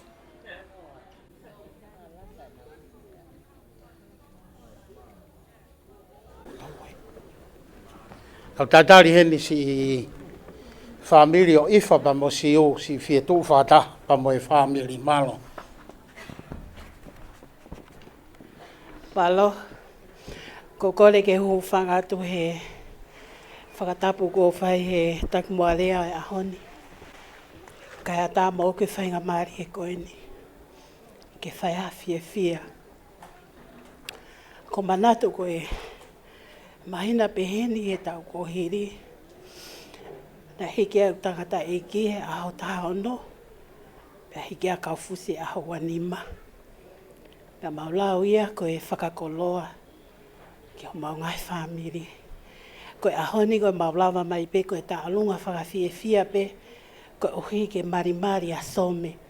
Ka pahe ke mau asimai e whakafulofula some. Ko iai DJ ta mai mau whasi malo.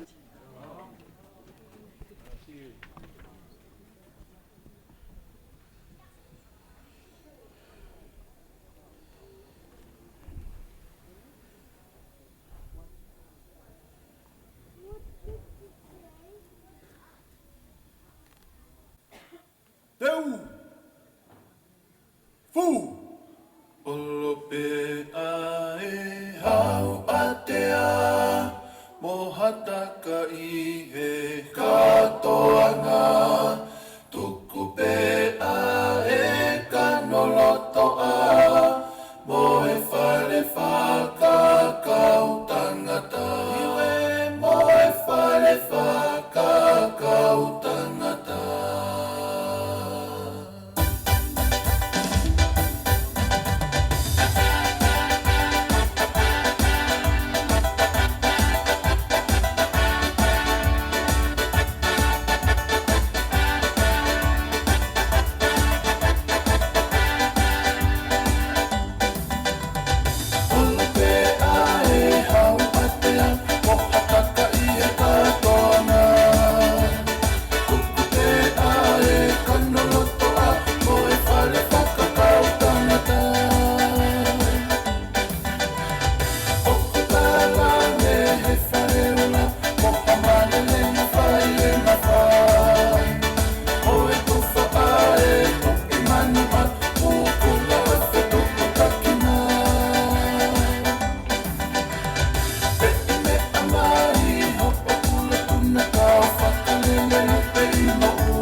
Malo, whamalo whoki a siu peka ifa, pa mo e whamiri i he si Fetu'upongipongi. Peke uitou, pe a uruik te kina, peta pa mo te wila i he aho whamanat mau inga koe ni. Hange koe mea na ke lawe ki ai siu, o tautau fuhia pe, koe ho vevelana o ko ongo he ko mo ua i pe whoki. Pe a o ko a te whamalo. O kore ki he taurunga koe ni a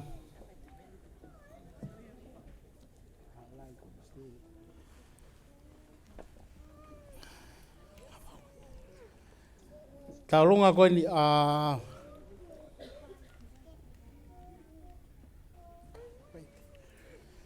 taulunga palalafa ha ola ke whahoko ia i taimeni whamore more. Ka hiri e taulunga palalafa ha ola, pako kore ki he taulunga koe ni matei ke hoko mai mua he tuu o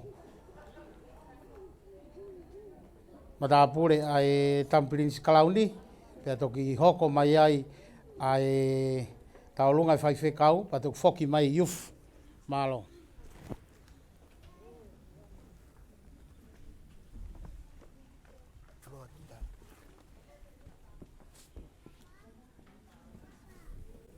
Kore geu lafo atu e. Whatapu ko kamata ke tau whiohi. Ata mua mo ki motua koeni ke whakakato pe whatongia. Kau atu he maalari o aho. Tau tui tau whia ko toa pe. Ko iko whae koeni. E whine koeni ko no mafu pe ruaki ngau e lotu. I kai ke ngatai he whine nai ofa whamiri. Bea ko tu he ah koeni. Hange ko e wharea ne o whai ane nai. Neo ngoe te pare kina mo e peau e vai hala e whanonga anga mai ke whitun. Kau kai ke tuku ai wakaka whakakau.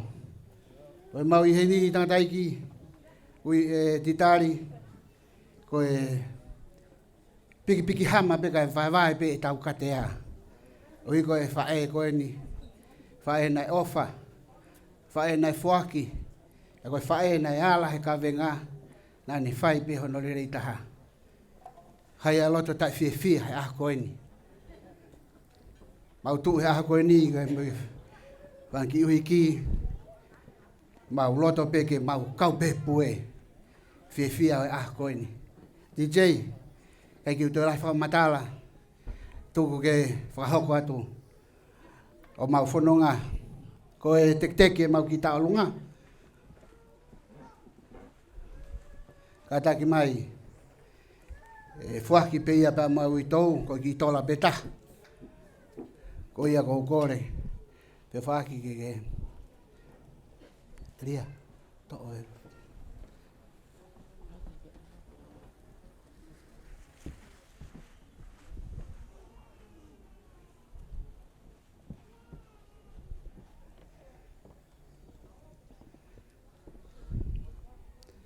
malo fuaki ia pa mai ui tou titari atu pe na ko whakamanato te ria na te ai hau whakaukau mana tui pe palala whau haola o whalahi atu DJ, tā mai whasi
Whamalo foki palala whauhaola, te he ki he kāinga pa mei he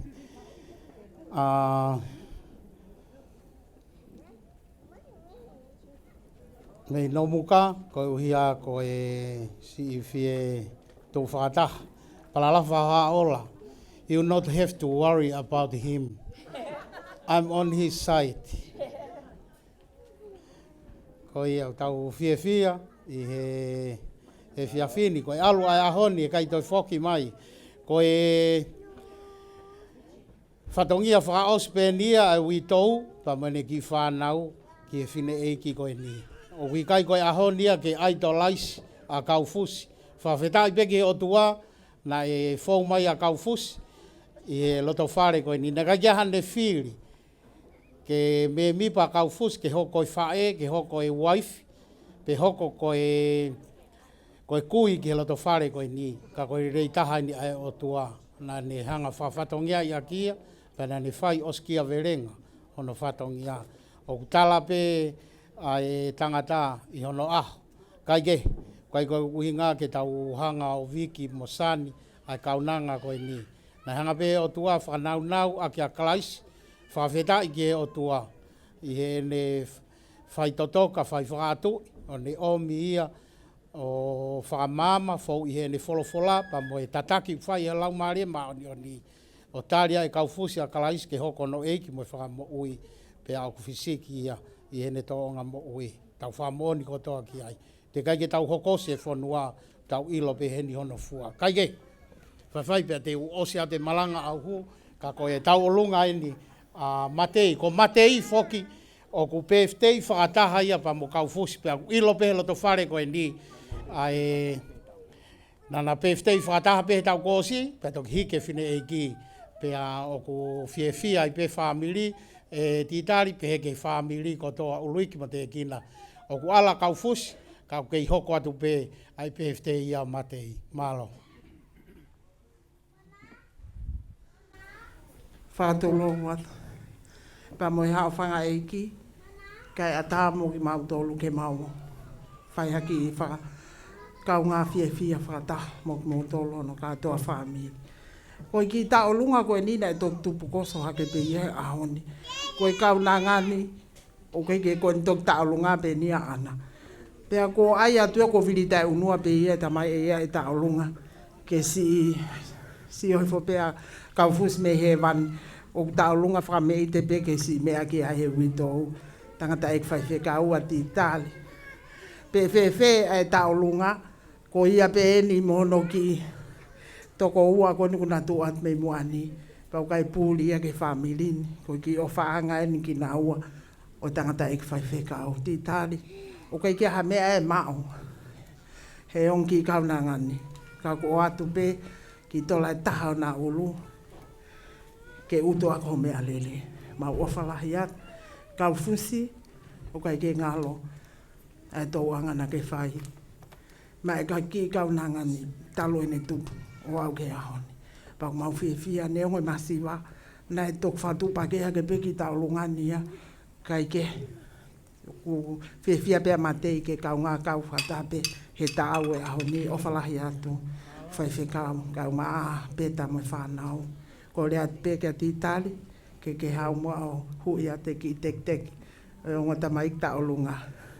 Ke uto ako ka malo.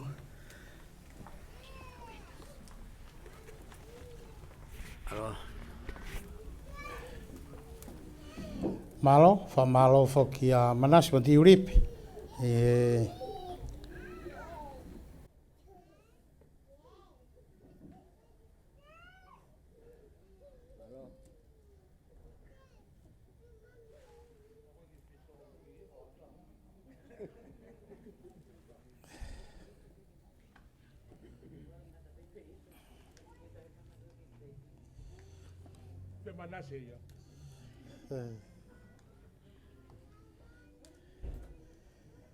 Ahire tau lunga koe ni, te mai tau lunga whai whekau. Pea whakama opo mai e tau lunga ai toenga ngā whaiwa ai youth.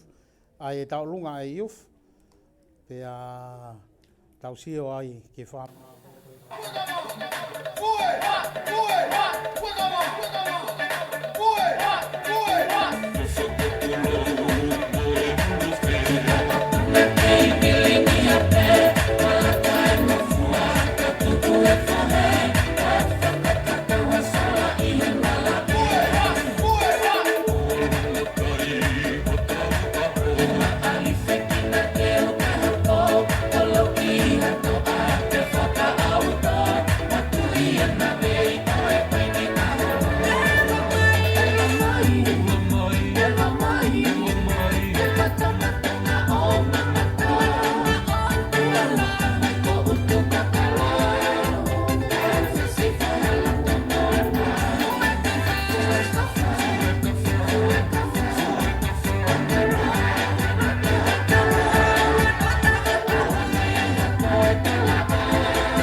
Ka afa, ta lunga whameite, pia mai matanga i he whiawhini.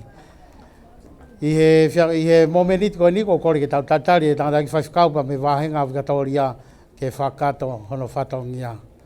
Malo. Amore mora tu peki kautala iki ka mai matanga. Hange koe wharea koe tau lunga nei toki osi o ku tupukoso hake maki tau lunga koe ni. Whakahonga ki pe ma kau mai ki hahon. Na manere mai mai ki mokopuna. Pea aia teke ki mokopuna ke tau lunga. Ta mai ki mokopuna ke tau lunga ia. Ta mai hoku hoa au ke tau lunga ia. Pako nofo whakau-kau, peko hamea uwhia tau lunga ia. Ko toka mana tui hakau kau tau la eiki.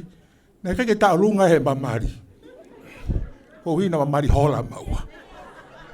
Ta koe te mama whai whekau kau tau la eiki. Ka mahola maua. Kaike, peta.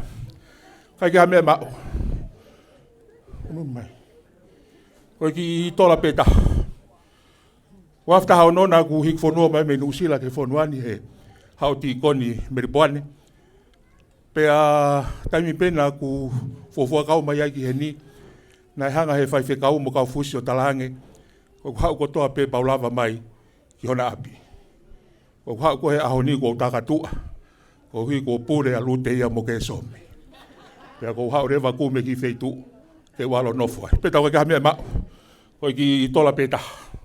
Atu ke whahaonga, maloe, manatu ki whaitoka pe whakauange mo tuani, mo ki whamiri. Pako hoa pe whai ate matalunga, eka matalunga ni koe i he mamari, i he valunima, ta uloa whakauria.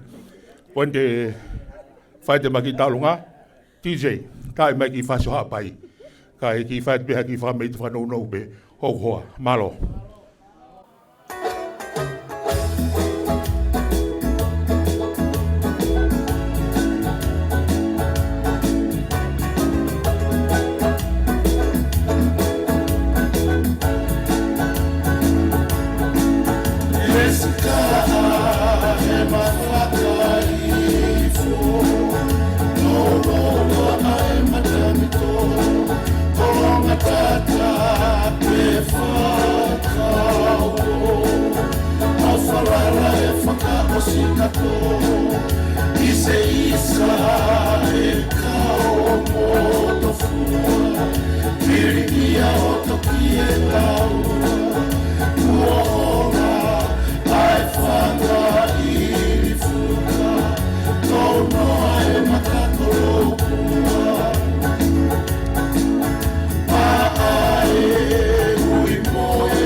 Malo, whamalo whoki e tātai whaifkau, pehe ki ono hoa.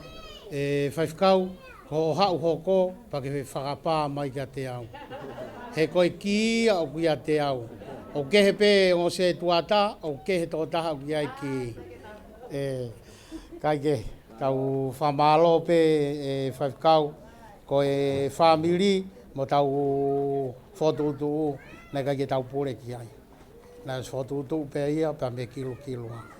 Ko ai, i he whainga maari e koe ni, ko oange ia pa mo e mai kainga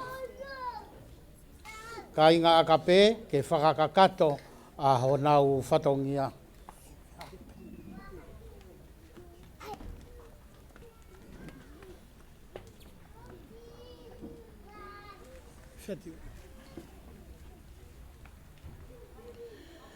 E kautaura eki, e ki he kauwhaafi katoa pē o e ahoni. Tau wau mai ki he tau mui o e tau wheo hi. Pea koe tā puaki ia ka te tau toro. Ai o ku honga upito ki he whamiri. Ai pehe ke he uitou si o mou lava mai, mou no fo'i mai. Ai ki whamanatu mahu inga o e ahoni.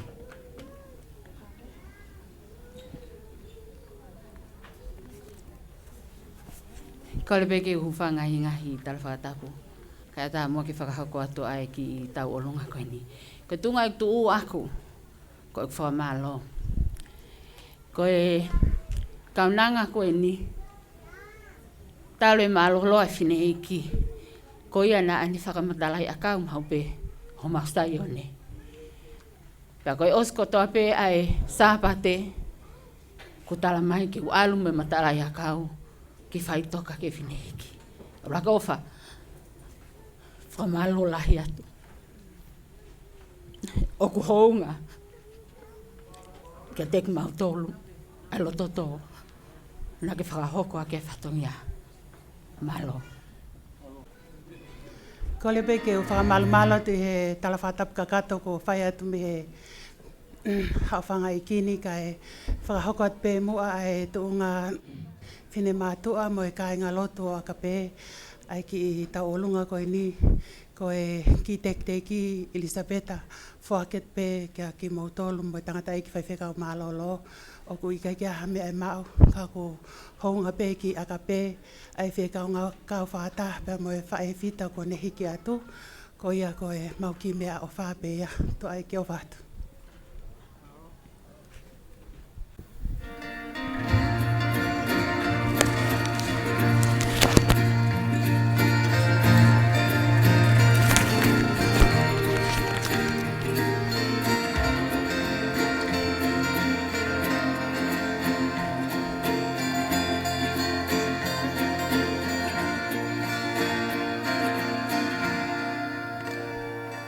Se isa he matani kuotaka tui fio I he honi moe mapa tau aki pulu moi tui tu he lala kakala kapuia oe manu maa se isa he matani kuotaka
akape tala mai he pe te ria ke na ku fia he na pe he mai tau alo mo ki e whare o Sihova. Pea mau i ngā upito akape ke tau alo ki e whare o Sihova. Mau mai, mau poto ai, mau iwi ai, pea whakatupu hoi fua ki e otua, whatatau ki hono whina ngalo. Whamalo foki, tau au ke tau mui e tau whiohi e whiawhini, kau tau la eiki, pe he ki he si kau aahi kotoa pe, o ku tai maari e a e uitou, pe he ki he whanau, whamakapuna. Whainga maari e koe ni, ko wange a e ki whainga maari e koe ni, ki he matapure, a e whae tangata a Kaufusi, pea mei laulai hau, pea mo e volokai re, a e matawhanga o vaelavea mata, kene whai atu, whafofongai atu, a e ka inga pa mei o ua, haki irea, ko ia, ko e mau ingai a honi, malo awita.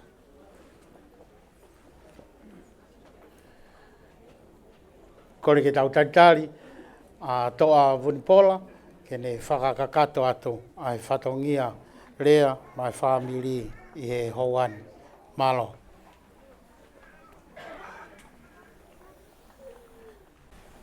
Kore bege hu whanga te whatapu. Kai e tā pege, whaeta ki rea. E tarangi e peta ke u whaiha ki rea. E tawhaki u whamiri. Au tarangi ke oa. Tā koe ka peta tarangi ai kua wenu ko puke au ia. Au noko pe au ia, kako kau e ke pete wau au ke mean. Tā nau whatuatua ke he, rongo ta maiki toko ua. E na hao whaia mau ki tau lu.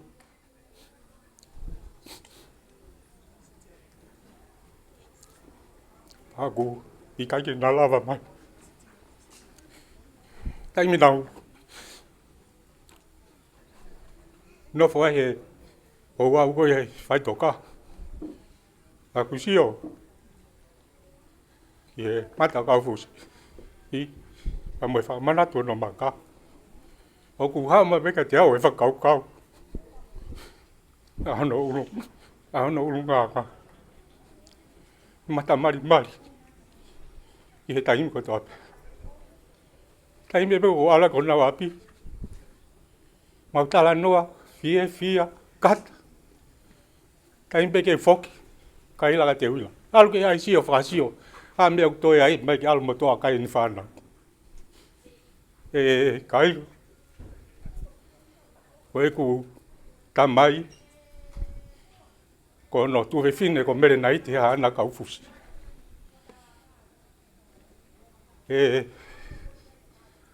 I tari. Kai behege toi kai whanau. Ko mau e ofalai ka tei moto. Ko tau tu mea ku se apau, whakaukau.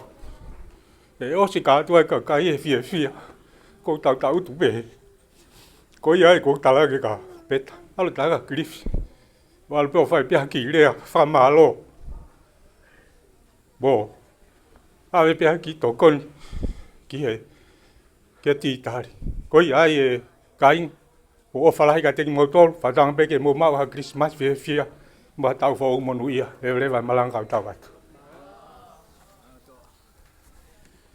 Whamalo whakatoa. Whawhawhonga i mai ai whamiri o ua i whenei kini.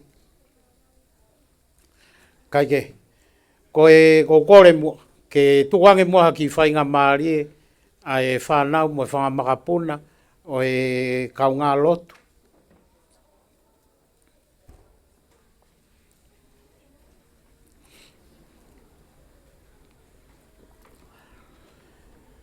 O e whine e kini, man se whesi, ke whaipeanau ki whia.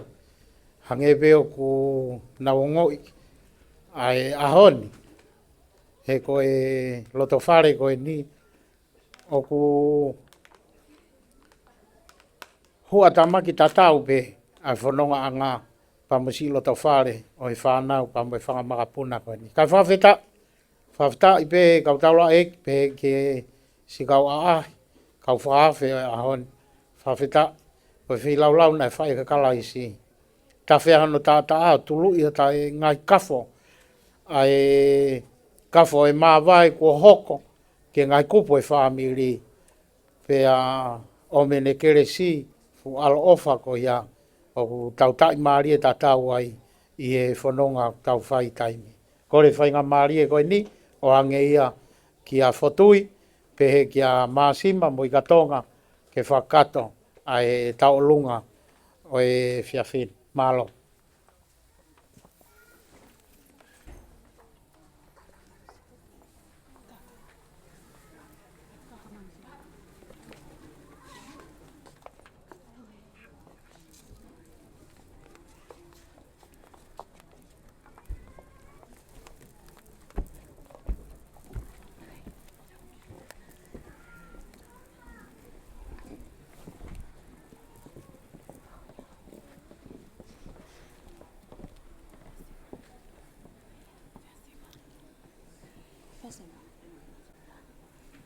Whatulo watu. Ko hufanga i he ngai whakatap ko toa pē ko osi hono whaiat me moani. Kolo whakaanga. Ko rea ta whainga maari e. Maisi tuunga whine mātua ko ni. Koe mau i he ni. Koe mau lere mai me. Whalawata. Toa ko po walu. Koe mau he ni peke mau whaia ki whakame eite. Kau hinga koe whae e whita koe ni. Kaufusi. Mau manatu ke tau ko osi. Koe mau whine eiki. Naisi i mahalo e ango fulo tisema. Osi pe hawi ke ua. Ko si itari ko aungo e whae koe.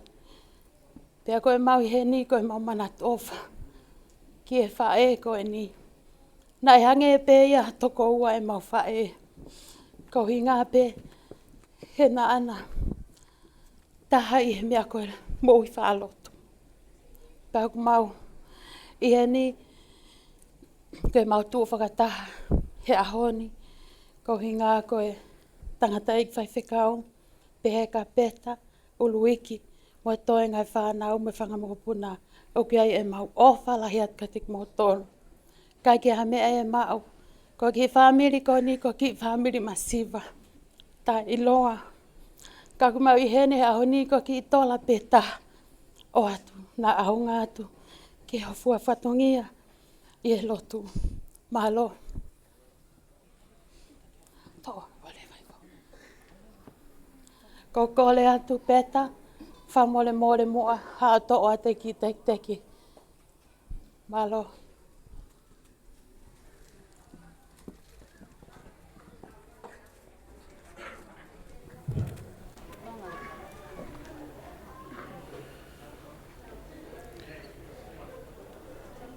Whamalo foki e whanau a mano. Whatako se whesi. Whamakapuna.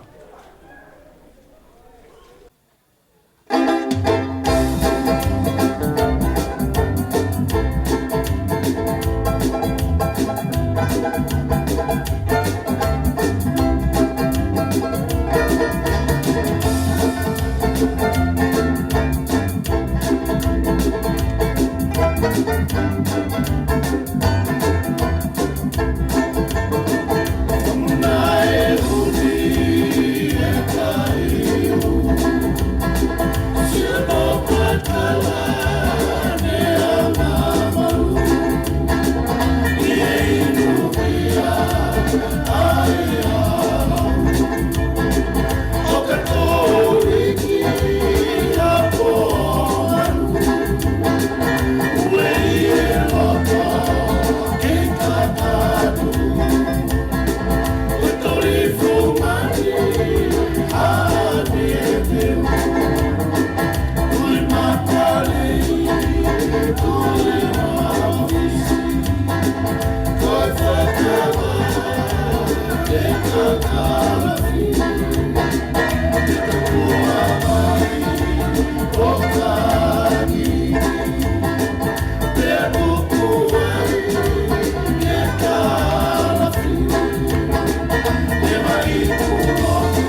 Whamalofo ka māsima, pa pehe ki a whotui, pa mo e whototehina, whamakapuna o manu, i he si Fetu'u whata, pa mo e witou, i he whiawhin.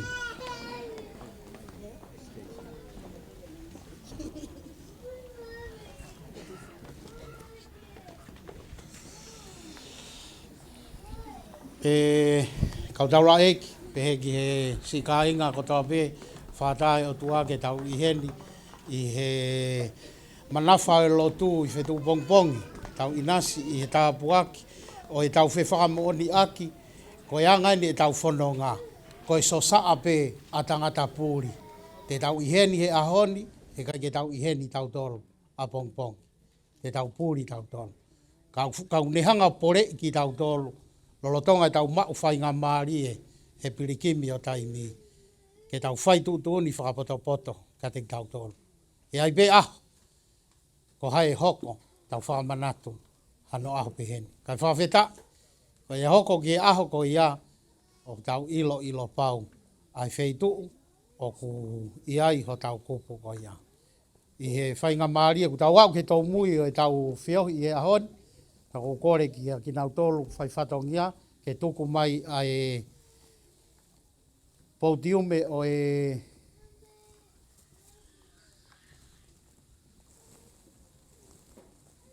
holoni ki hono tuanga to tonu, kau whawhe i e tangata i 5 kau, ai ui tau kene whaharea whamalo.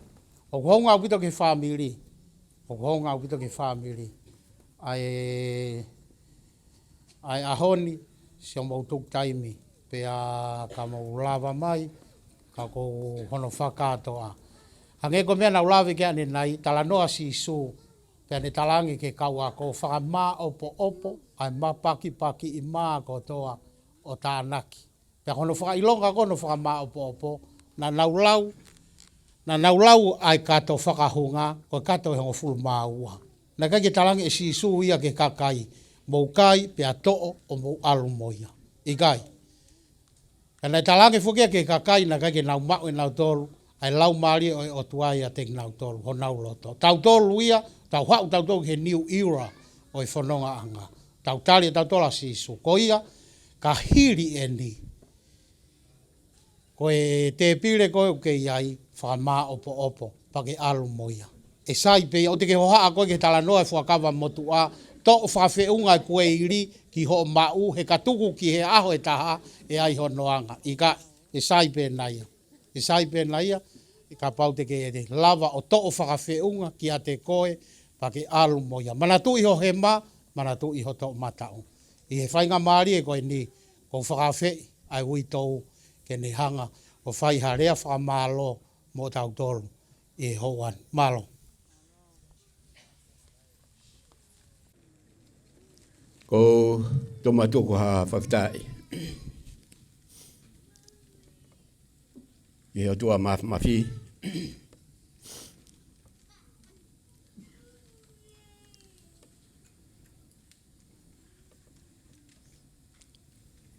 Ai ne toko ni. Mone whakawhainga mahari e. Ai ngai palani mo ngai fotutu na e whakamohe pa mei ulu. Nei hange pe hamisi.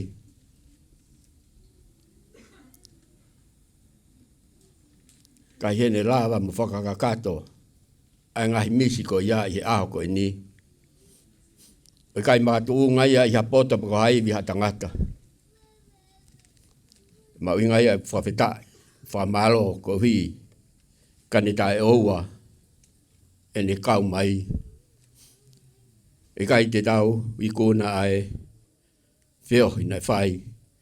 Hono palani mo hono whotutu. Pa wea whamalo mo whawhetai. I o tua mawhi. Whatapa ki a Hawaii ka maha matapuri. Whatapa atu ki kautaraiki. O kore ke u whamarmaru atu. I ngahi tala whatapune mu aki e tau whiohi o e aho koe ni. Kai tā mua mōku ai whainga mahari e. Ke whawhawhonga i atu. Ai whamiri.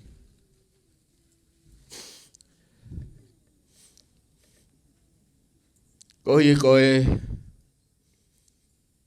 tuku ho mou taimi. Wa whainga mahari e ho mou taimi. Neongo ngahi aho oku wowa hono ngahi mea. Kai ho mou tuku ho mou whainga mahari e ka mou mea mai. O tau kau ngā kau whataha i aho koe ni. Oku hounga mooni ki he motuani ka mahau ki whamiri.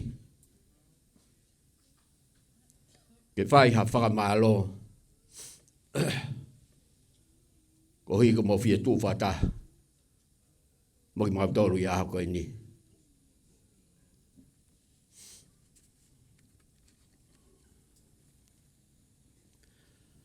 Ua whakamalo. Whamalo atu ki he tangatai ki whaiwhikau. Taki o e wahi whanua. Apitanga vea.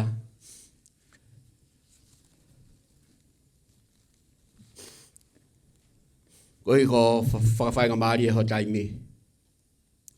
Ko roi be tangatai ki. O kuia e tau whakoto. Holoto whare tonga.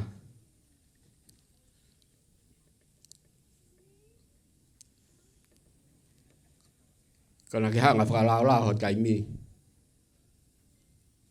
Ka ke nofo ke whakakakato. Ai whakatang nai whai atu o he whamiri. Koe koe ah koe. Koe ai whakamalo. Patawang ke atua mawhi.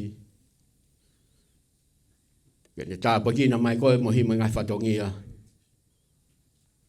Koe li whaki te koe. Koe koe gospeli.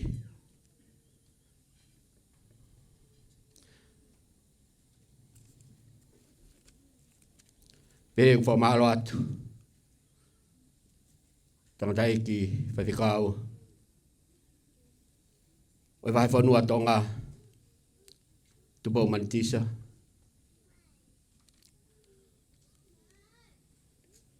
Leongo api e taimi. Te mo e ki na whakaseosio e tau ko eni. Ho ngahi whatongia. Ka ke tuku ka ke whenga mai. Ko hi ko whi tū whata. Mo e whamiri i a koeni. Ka kia rea e whiunga mo tāu ke whai atu aki.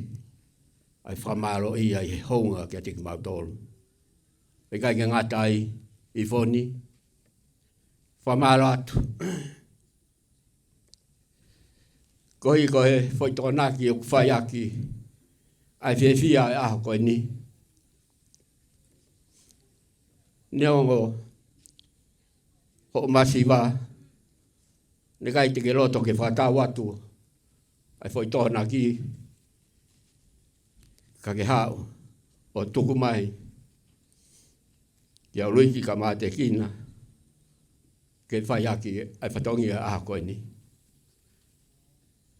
Koe e whoni, whamaratu ka koe mutisa, pehe ka pohiwa, mo tokoni mai, whatongi e oi aho koe ni.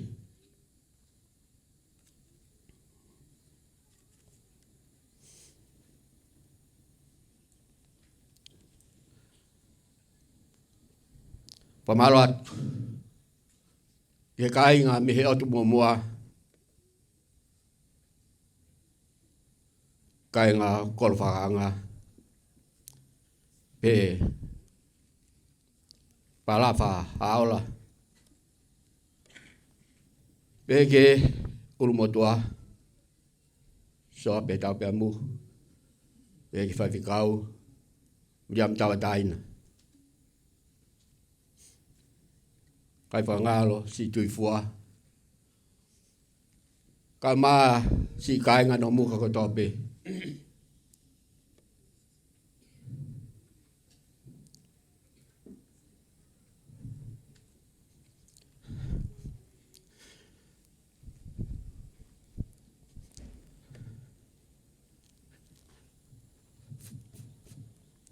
Whamalo atu. Whanau tama.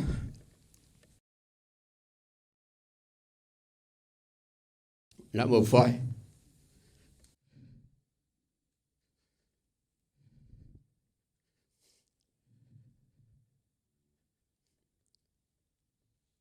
O ni hoko mai. O langa haki, o mau ki whaamiri. Pagui ai honga ke te au. Ke kāinga otu mumua.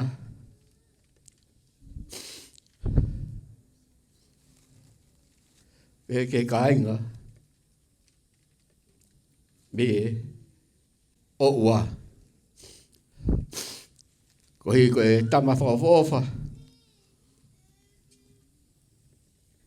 Pani tau hia koe losa, ko lotu whare. O a wai pēni. Ke tō whamawai he mati. Whamaratu kia siresa.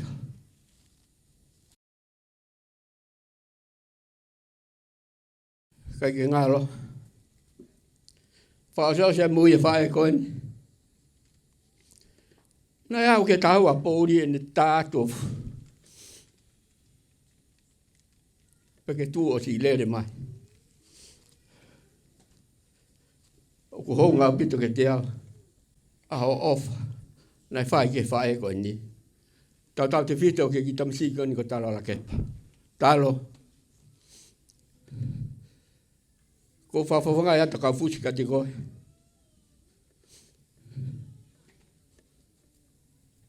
Mea si, mea lai. Whamori more atu. Kalorina pa pēkia mao. Ai whie matamua ai whae koe. Ka koe ni whakalaulau noa nei whae ki tō tāko ni. Koe a talo la kepa. Ko whawhonga atu whamalola. Taimi lahi nei wha ita. E ku tahi nehe ni wha. Tuku pēke nofo pēia ka kai pui mai ki ai. Kai viviria tu pēka te koe. A honi ko hui o o pula he ui ke aluangi o whai e ni ngahi pui me ngahi whia mau. Wako whamalo atu. Whamalo atu ki a whiam tawa taina. Pe ka sere tute. Pa mala te lotu mo fa popo a ai na mo fa yange ko hi ko fa e ko en. Pe ke si saya fe fita ka manu ko nuka. Pe ke si vila tabu ka ma cho bo ngai family. Pe fa malo hen kia pala fa haola ka marisa. Ko ngoi moni e mori atu ai hoani. Ilonga pe buri ai hoa ka ki to kai ha foi vasua. O ge ko ia hen ke mo wi ko lave ai pe he hawo e. Fe fineni ko ia haola fa malat ko i ko tokoni pe ki ari sa mo ki fa nau. Fa malatu ke mori ka mahalo aki. E ka salote ka mama. Hangi pe koe mo mea i. Mea nai lave ki ai a mori ane nai. Koe ka weni. Famili nai ofa mo on ya Kaufusi. Ya mori ka ma salote. Fa malo atu. Fa malato motokoni. Tu i peito ya hakoni e talme ane pon ane afi. Kai ke rava ke to togi atu. Hok mo ua ke te mo tolu.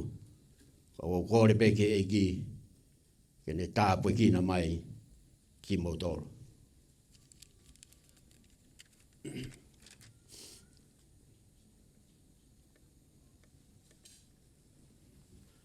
Pe fa malo atu, e famili ko no Kaufusi, Mareti, ama Isabela.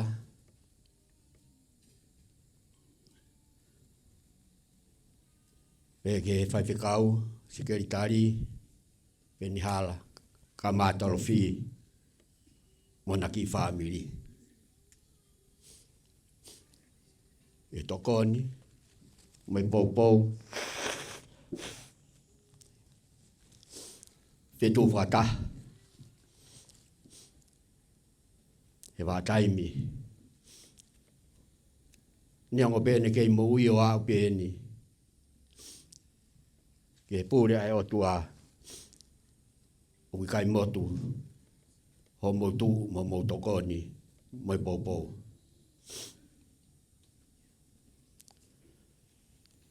E fa malo atu ki he family fa e a Kaufusi.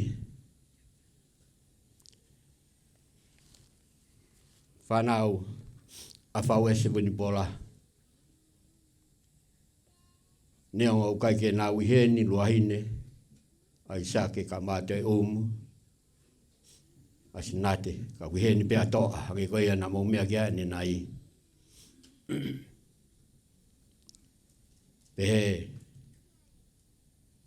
Kia whanau a ngase, more te re. Tinalasa, vai. Ka pehe ki he whaiwhikau, ki vai mo nau whamiri. Pehe ka wholau kovi. Nionga uka ki nau iheni, ka wiheni, a vai, whawhofo ngātu ki nau tolo. Ka malo heni ki he, whanau e tungani koe no Kaufusi. Ko ke tu mo vai a tāu wha. Kia wai se ere ka maalunga monu. Neong ka ke moiheni. Ka wiheni a hewa, mo riri, mo boni. Ke whakakakato. Ai whatongi a pa ko whakamalo atu iha motokoni. Mo e poupou.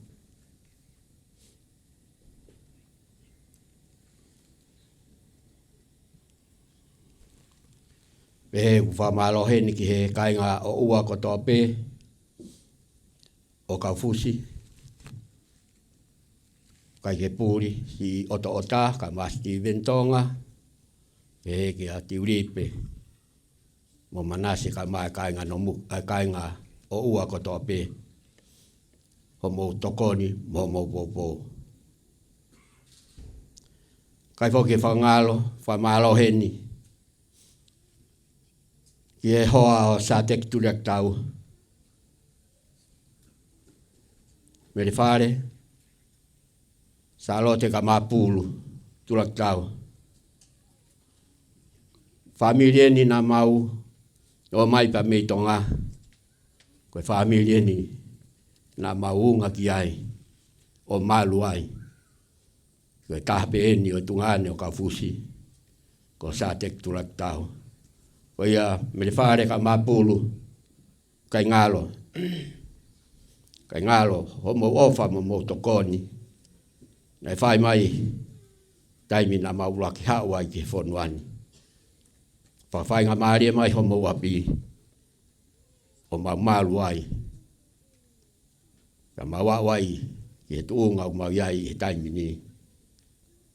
Malo atu ho mo tokoni mo popo.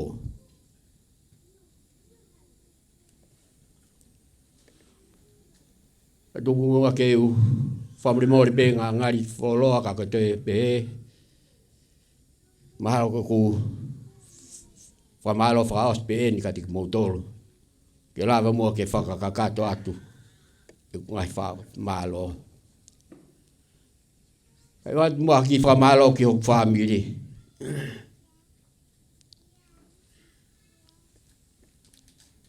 E tū pa me tokoni. Whai mai ka te awa. Wa maratu ke tangatai whai whikau whare mama. Ka mawhine ke tū. Moe whamiri. Pe kia Phineasi. Ka maamiria. Noa ka Martina. Wha maratu. O mo ofa mo tokoni nai whai. Paku honga pito ke te au. Homo. Tokoni nai whai. Ko hi koe aho koe ni. Pe whamalo atu. Neu ka ke heni. Taha ku whamiri. Ka toko taha ni wha tokoni mpopou kia peta ka mate wila. Si ema atu taha. Whamalatu ki he siasi.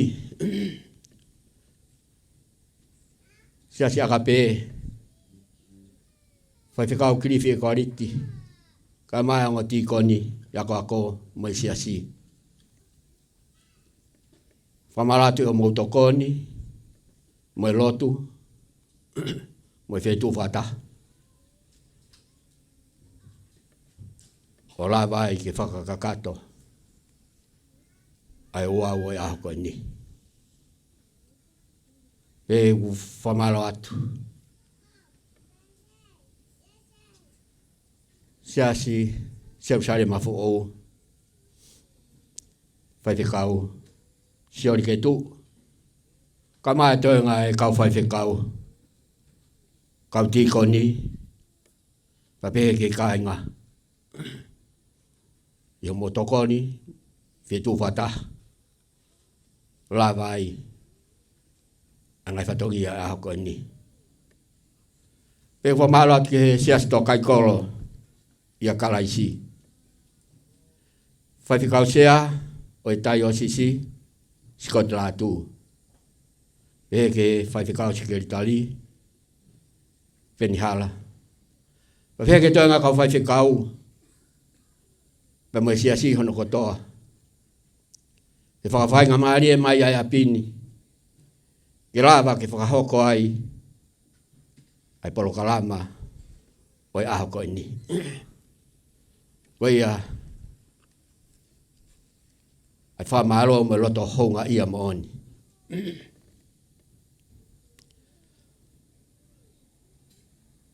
Ko hui ko mo whakawhai ngā maari e mai. Ke whakakakato. Ai whakaamu mo Fie mau nai whai i he whamiri. I aho koe ni. Whawhongai te whamalo si ngai whamiri ko tōpe. Nau kapa mai. ofa mai, tokoni mai ki he whanau. I he teu, o i whei lau e aho koe ni. Pamalatu. Ia tangkina. Tautara noa pa peki ane. Pamalatu ke whatani, tawake, ka mahana tō whiwhine, Fatima. E ki si koni a kako e poki ka maaria o whamoni. Pamalatu, ti koni a kako manase kairea pa peka ki uripe pa moe whamiri. Pe whamalo atu. Lua mai lau. Ka maa katoa ki pawono. E fetu whata. O lava whakakakato. Ai ua oe aho koe.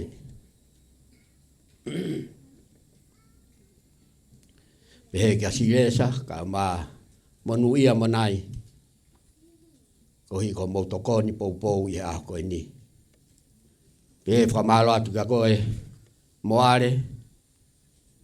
Ka maa pua velo fia. Kai ka mea whaingo fua. Si kakao mai mo whenga mai. Ke whakao mai e whanki i puaka o e wheilau e aho koe ni. Neo aho no mamao, mono whainga taa o e whono ngā. Kana kai tuku e ku lotu atu maau ko hi ke lava ke whakahoko mai. Ke au lelei mai ke lava ke whakahoko e ngahi o wau e aho koe ni. Koe a moare ko whakafofoa atu. Whakamalo loto hounga mo oni. I ho tokoni, o to atu e mamafa mo e whaingataa o e whataungia ko ia. Pehe whamalo atu ki he tikoni pa meitonga. E ne lava mai he taimi to tono tokoni mo poupou. Ko hi ko e whataungia hiva o e aho koe ni. Ia sia si whamafi. Ka mai ni ki whanau. Kai whoki whangalo. Whamalo atu ki he tafua. Se kona ka maa sonia, maa papalangi. Peke si Rosarine lei aloha. Ka maa ki motolu ko tope. Mahe. E ka salote. Si ari iria. O motu talumi ane fina. Ane po awen ke ahoni. O lava kakato. Ai whatongia. Me ngai whakaamu. Ko hi koe whei lau e ah koe ni. Koe au malo. I loto honga ia mo oni whafofonga i atu. Ai whanau. Pehe ke si Maria matakai ongo kai maho ki family. Ngawe lahna ke whai. O whamalo atu. Pehe ku whamalo atu ki a Paula Moimoi. Kai maho hoa. Kohi koe tuko taimi. Ka ke mea mai. O whakahoko e ngahi ata o e aho koe ni. Koe a Paula whatawang ke tua maaf mafi. Kene tāpo kina koe ka maha family. Ke hoko atu e ngawe mahu inga. O hange ko ia. Ku ke whakahoko holo. Ko hui ko ngahi ata mga whie mau.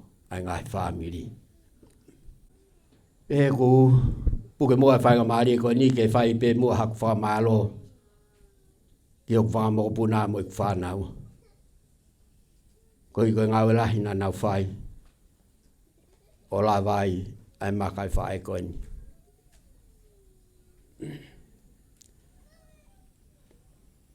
Na iai e mawhaga moko puna pena e kau mai tānaki mai. Wange pe koe o mou mea ki ai ane nai.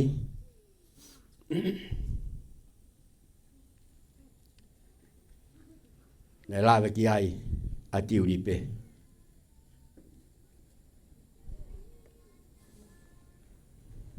Koe taha ia. Ai whakamokopuna nei lau pe Kaufusi.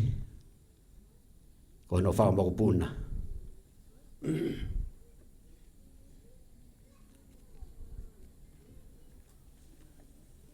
Pe ki si whapiola o whamoni.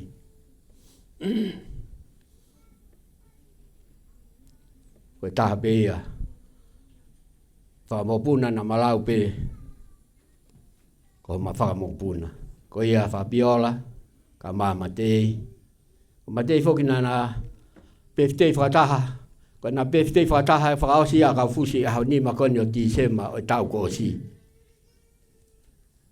Nai hanga he whanau o awe ke alu o ho whaihano peftei ki Fetu Newcastle ki Nelson Bay. Pena e whenga ange pe a matei o whaihana peftei i Nelson Bay, koe ne peftei whakaosi a Kaufusi na peftei whakataha ai. Pea mo matei. Matei, iai ofa atka te koe, pa pe ka whapiola. Pe voku ki ai mo e ma whanau pe na e tānaki mai pe ki ho ma whamiri.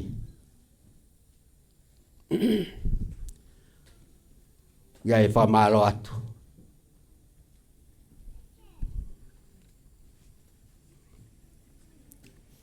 Daniela, whatai, pe ki a pesi.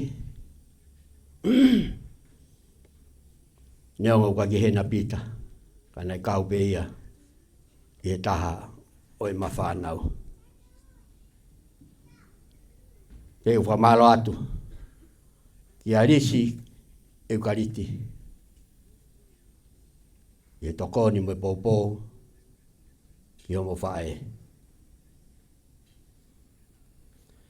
Pe u whamalo atu ki a petasi ka maase misi, tawa lupe. Pe ki alo sarine. I he pōpō pa mo e tokoni na mou whae. Whamalo atu ka lo reini ka mahalo aki tui pulotu. E whamalo atu. Tātai whawhekau. Whisi uhi ka maa afa. Pa peke tōngai whamiri. Ho moutu mo e pōpō. La vai. E whatongia a koini. E whamalo atu ka krifsi. Ka maa kiri mana ki whamiri. Pe whamalo e seta Kaufusi. Ka maa e temi.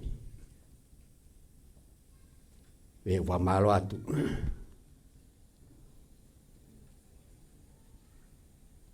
Kalo laine. Eukariti. Pe whamalo atu ki a Elisabeta. Ka maa kirifi. Pe ke whamiri.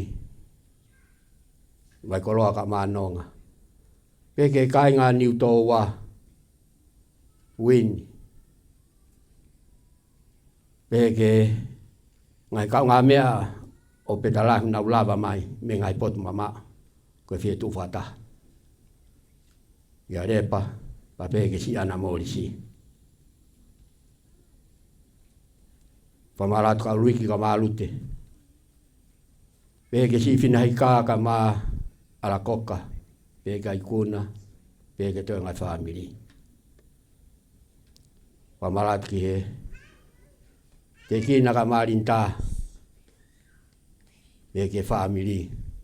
Sifa ka maa whanga. I he tokoni pa mwe pōpō. O ikuna ia ahokoini. E whamalo ki whamiri o ke so me whinau. Mo te wila. Ia i whaka māsiu pe heke tō ngai whamiri. Whamaro atu. Ho moutu mai pōpō. O la vai. A ngai whatongia o i aho koe ni. E u whamaro atu ke si. Kau ngā pirikimi ko tō pē. Kau waskoula o e lotu. Nā mō kau ngā whanonga whakataha mai pe moi whae ko eni. Ki he tiko nesi. Pere tau tala noa. Neonga kai ke lava mai ngai whae fita. Si resi eri. Pere ki si ngangatu fifita. Pere ki si aka nesi whono. Oku hou ngā pito ke te au. Kai ke ngalo. Taimina mo whanonga mo wheo he mai ai. Moi whae koe ni. E wha malo atu ki si teu. Ho ai whawhikau malo lo menu si la. Ho mo tokoni. Moi pou. Koe koe aho koe ni. O kore whamune more atu. Ka pāu o mo si halo fia. Mo whamune more iang iau. Ka mai family. Kau iai hato o whanongia. O tai whiunga. Mo mea mai. Ko kore be mua ke huwha ngātu. E tamisi ko si sukalai si. Ai au tau teu. Ke whamana tua.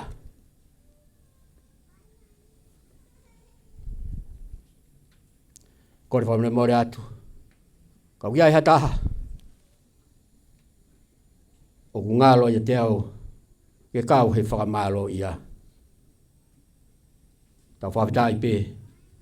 Sai pe huka ngalo pe ia te au ka kokoe. Ka ke ngalo koe ia i he otua. Koe ia e ku whakamalo mo loto hounga ia mo oni atu. Kia teki mo tolu kotoa pe. Tuko mo taimi ka mo mea mai i he aho koe ni. Ke tau whakakato. Ai wau e tatala o e maka o e whae koe ni. Ko ia e whatawange pia mo e tara monu kia teki mo tolu kotoa pe ia mo mea mai e aho koe ni whatawange ke mo mau ha Christmas fia mo tau fo ou monu ia mo keresi ia tua au whai ki atu.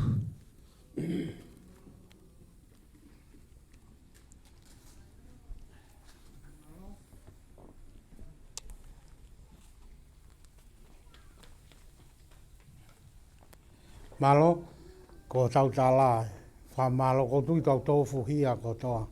I he whamalo o ia honi, pe a kai ke tau toi whaloloa, o ko e t-shirt pā mahalo ke i hepe, ni iho nau whie mao ia, pe a ka hiri e ni, hape mea, te ke whainga maaria, ke to atu, e aonga ki a koe, uraki whamanatu, ka pau waha tuuni, whakatoke tā, o ku kai ke whenā pasi, pia mo koe, o mahu inga o pito, a e whakapoto.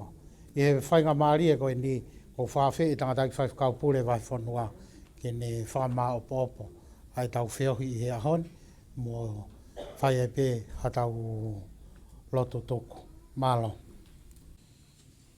Ki whamanatu whakaosi pē, ka hiri e ni, tauhi moe molu malu e apin, kono uhi ngā o kuiai pē kaunga api muri, na ko uhi he koe ki heni, ai tangataki whaikau sea, kaske skeri tari pē kui heni, ko uhi ngā ke hoko atu, e tau whiohi, pamwe kau muri ko na tore apin, malo.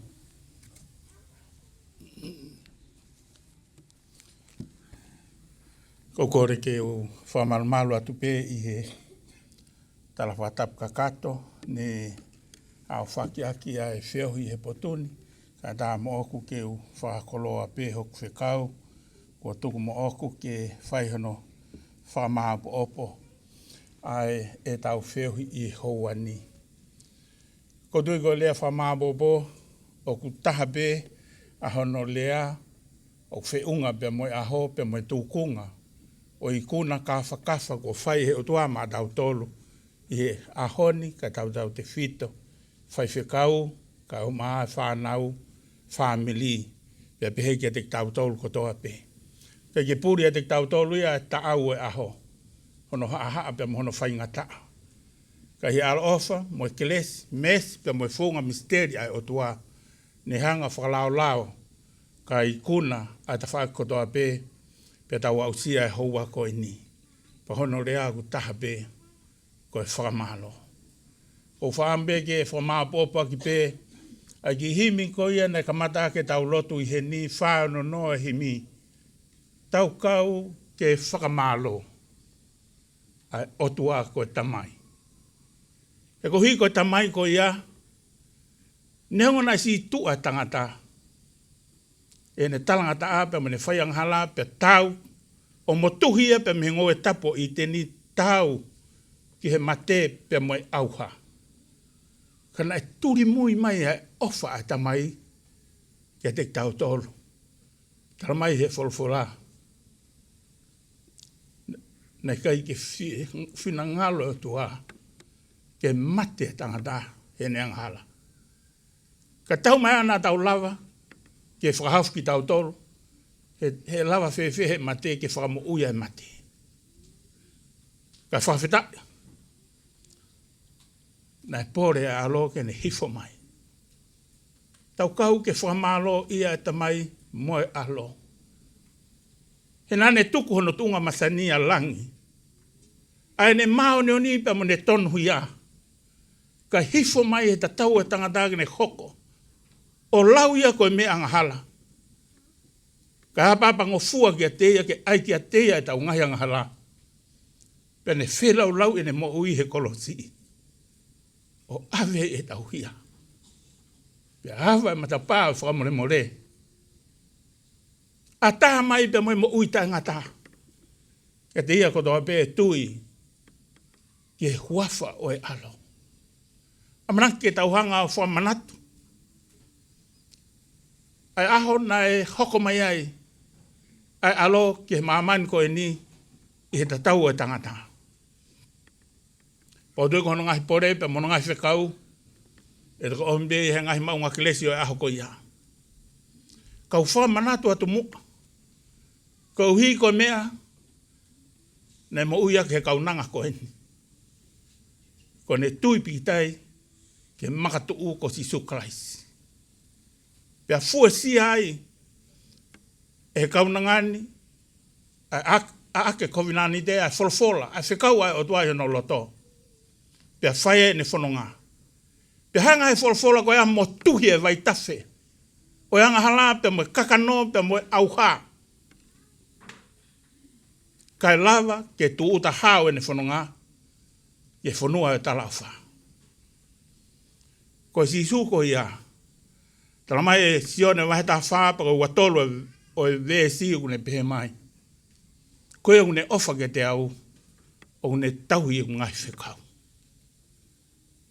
Pe tau wha manato e aho o e alo i. Ka koe osi pepe alu. Hange e peha whananga ha talanoa u lau. Koe pore koe ke te tau tolu. Ko whamalo ia e alo. Nane hanga whawhetongi ko he mate he kolosi. Whawhetongi au.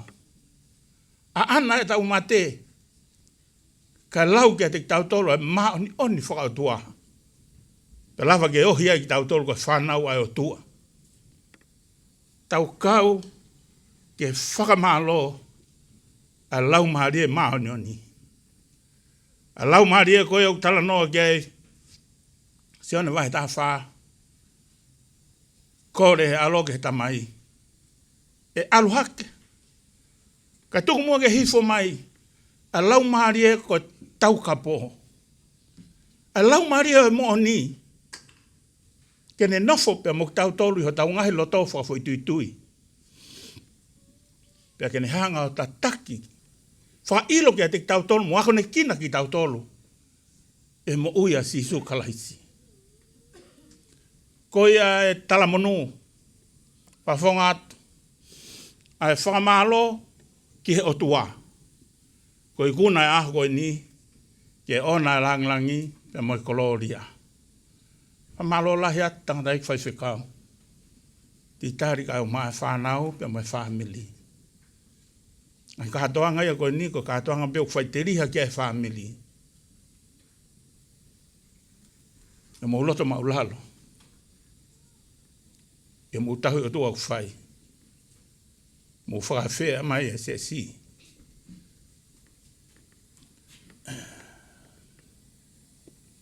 Ke tau kau ngā tū whatahe a koe ni. Malari whatongia o aho, pia kua ikuna. I he iwi, pia mo ikelesi. Alo ofa e toa ko whai mata au tolo. Atua e pōpua ki talamanu koe ni, whafofonga atu, me funga wakani. Talamanu, e te koe, whai whikau kau maa family. Tumua ki awa te talamanu koe ni, ke tako toa beu, tau kau ngā, lau nuku. Ia lot whareni. Tau whanonga atu e whamaa bobo e tau. Pia manaki mai, mo e whamanatu e aho. Nei alo iai, ko tau whamo ia Sisu Christ. Tau angai ki he o tua. Ke ua mua nā hoko koe mea pia ku lau. Kai tū ke hoko ia ku mo oni ia, alo ia ho tau loto whafo i tui. Hoko mai koe misa ia koe whamo ui o ota. Pia tū ke ne hanga, whakatau e tau whanonga whafo i tui. Ke ngata anga o e tau. Paka koho ni whina ngā lo ia ke tau tū uta. Ke tau who hanga maina pia mei mua. Tawanga ki he o tua. Ke ne whae no whakahake ki tau tolu. Ke mata whanga o e tau who hanga mai. Ia teng mo tolu ai o tua. Maua i pē. Ka ua ko ke au sia mo i ta ngata. Tau kau ngā kau ko toa pē. He whakamalo ka mo e whawhetai.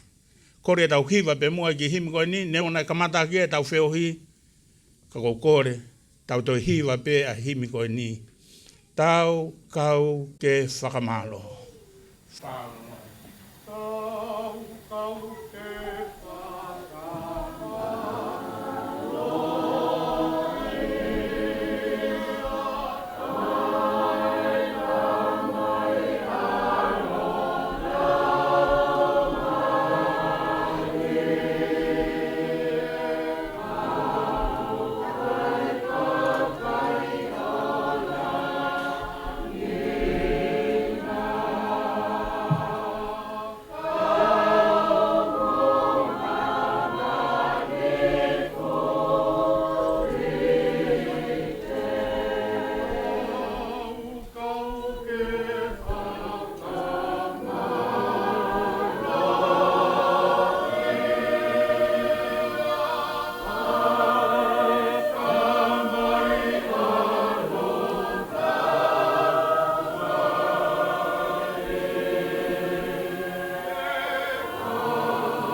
o tua koe maulea ia. Whakamalo. Whawhetai. Hallelujah. Ki hea whiona. Mōni mea e sā mea kane tai au aho kau mai. He kai a mautolo e whiwhia hei kuna. O e aho koe ni. Eiki. Au ke whakawa matapā. Bea ke whaki mea lelei. Whakalaulau e tapa katoa be. Kohi ke kakato ai whiwhia ho whanau. Matai whaiwhi kau mai whanau. Family, kau mai kau ngā pilikimi, ai mahe ni. Ma kau ngā whanonga kotoa pe. Mau hau ke whakaosinga. Ko lea beo whaipia mo mau loto ke hea whiona. Whawhetai eiki. Mau wha malo atu ki a te koe. Ke au ai bea langlangi. Mo kolori a. Ai whakamalo tae ngata, pia tae ngata. Mawhanga atu o tua, ko hiko e manatu whakamanatu. O hoko mai a whiona, i o alo ke mamani ko e ni ke huhui ki mau tolu. Tumua e o tua ke mau tari whafo i tui ia. Hange ko to maka whawhoi tuitui na whai he kakai sileri. Eiki, ke pehe.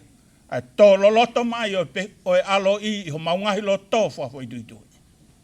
Ke ona hoko, ko hatunga mea mea o mau whamanatu. Ka tuku ke hoko mo oni o ka kano ho maungahi lo tō. O hoko mai a whiona whare loto ia te mau tolo taloni he maungahi mo ui. Ke hoko koe ko mau eiki. Ko mau otua, ko mau tui. Ko pure au ni mo whare lewa e mau mo ui i taimi. Pake taha ki mau tolo e otua he whamabo pa tau ko eni. Hanganaki mai bea mo e tau fo o hanga bea mei mu ana. Eiki ko mau tuku ki mau tolo ke tau kupu maaf mawhi. Ka koho whina ngalo ia ke mau tu uta. Eiki. Mau tu lolo ka kato atu pe. O na whai ho mau loto, ka whakaua au pe ho whina ngalo. Ko whamano e kua whai he whai whikau. Whamabo pa tapa ko toa pe. Eiki ka wea i hata whaki o kutoe. Ke whai hano whakamalo ia. Mau kore ki ha whiona ke whakakato pe milangina. Tau poto e mau whamalo eiki. Ko whamalo ki a te koe. Ko hui ko lava mai i he aho koe ni. O ke a whio tae ha i ho mau loto ngā. Pake ai e mea kotoa pe ke humari. Ai e mea kotoa pe ke ikuna pe ka kato e mau whia. Eiki o mau whawhetai atu ki a te koe. Mau whawhetai atu. Whawhetai atu. Ka mau ko mātuku pe me he potuni. Whepeha pote mau alu ki ai. Eiki, ke ona tau māwai pe me a whiona. Tuka a whiona ke a whio ho mau loto pe mau nofu mau i a te koe. Pe whai e tau whio hi he whanonga o taimi. Ka hua e o tua ko mau au sia. Ai tala ofa o i tāni ti o hange koe kaunanga ko makatunga e mau whio hi aho ni. Eiki koe mau lotu i e pe mo i kore. Mau whai kotoa bea ngai mea ni whakafouat. Eklesi ho mau eiko si sukalai si pe mo ofalahi ai o tua koe tamai. Whio hi a lau maari e mao ni o ni. A whio tu uma ua koe ho mau ngahi loto whafo i tuitui. Ho wani pe awana hiri kai whai pe o tai ngata. Amen. Amen.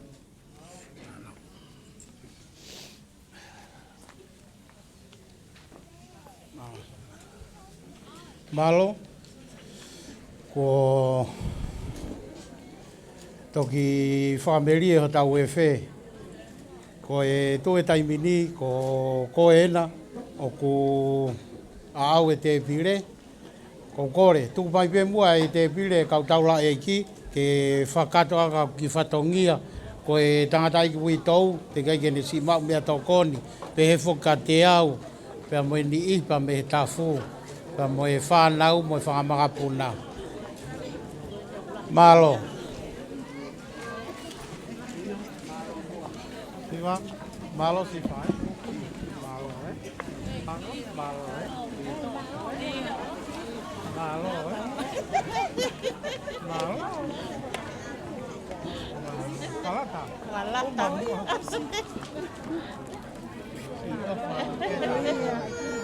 Malo ko lava ka ko malo. Sila. Malo, malo. Sila mamai nyo no. Atama ke aho. Hey. Some. Ape mia. Some ata puaka ya afa. Some. Ape te kai fao. Ke ao kama sei. Ke ao kai fao. Io milano, si mau ave mia go. Io ave ke malo. Malo, Malo.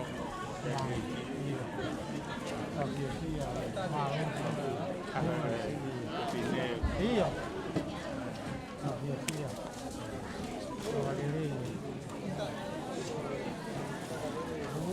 Mana tu ye paho umur ye. Ave ke nau na ke ko au. Ospe malama, fai kita un fai lo.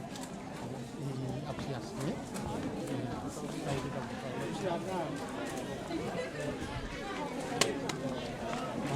Malo, tak, tapi biar lava au pa pa. Malo, malo, Malo ko han kau. Maule au. Oi. Ni kuda ya hol. Ua hokela. Mas o kala ni. Laki ai te ke por kalama. Oi. Kala no tu. Ki tu mai pe ko inga ka tau. Lava mai. Pe mo me le pe ta ai ka mai ko ko ki. Kai. Almoia. Ko pe me le. Tau bi hala. Io ke me. Some. Ke ki a mea. Ke am ka bis.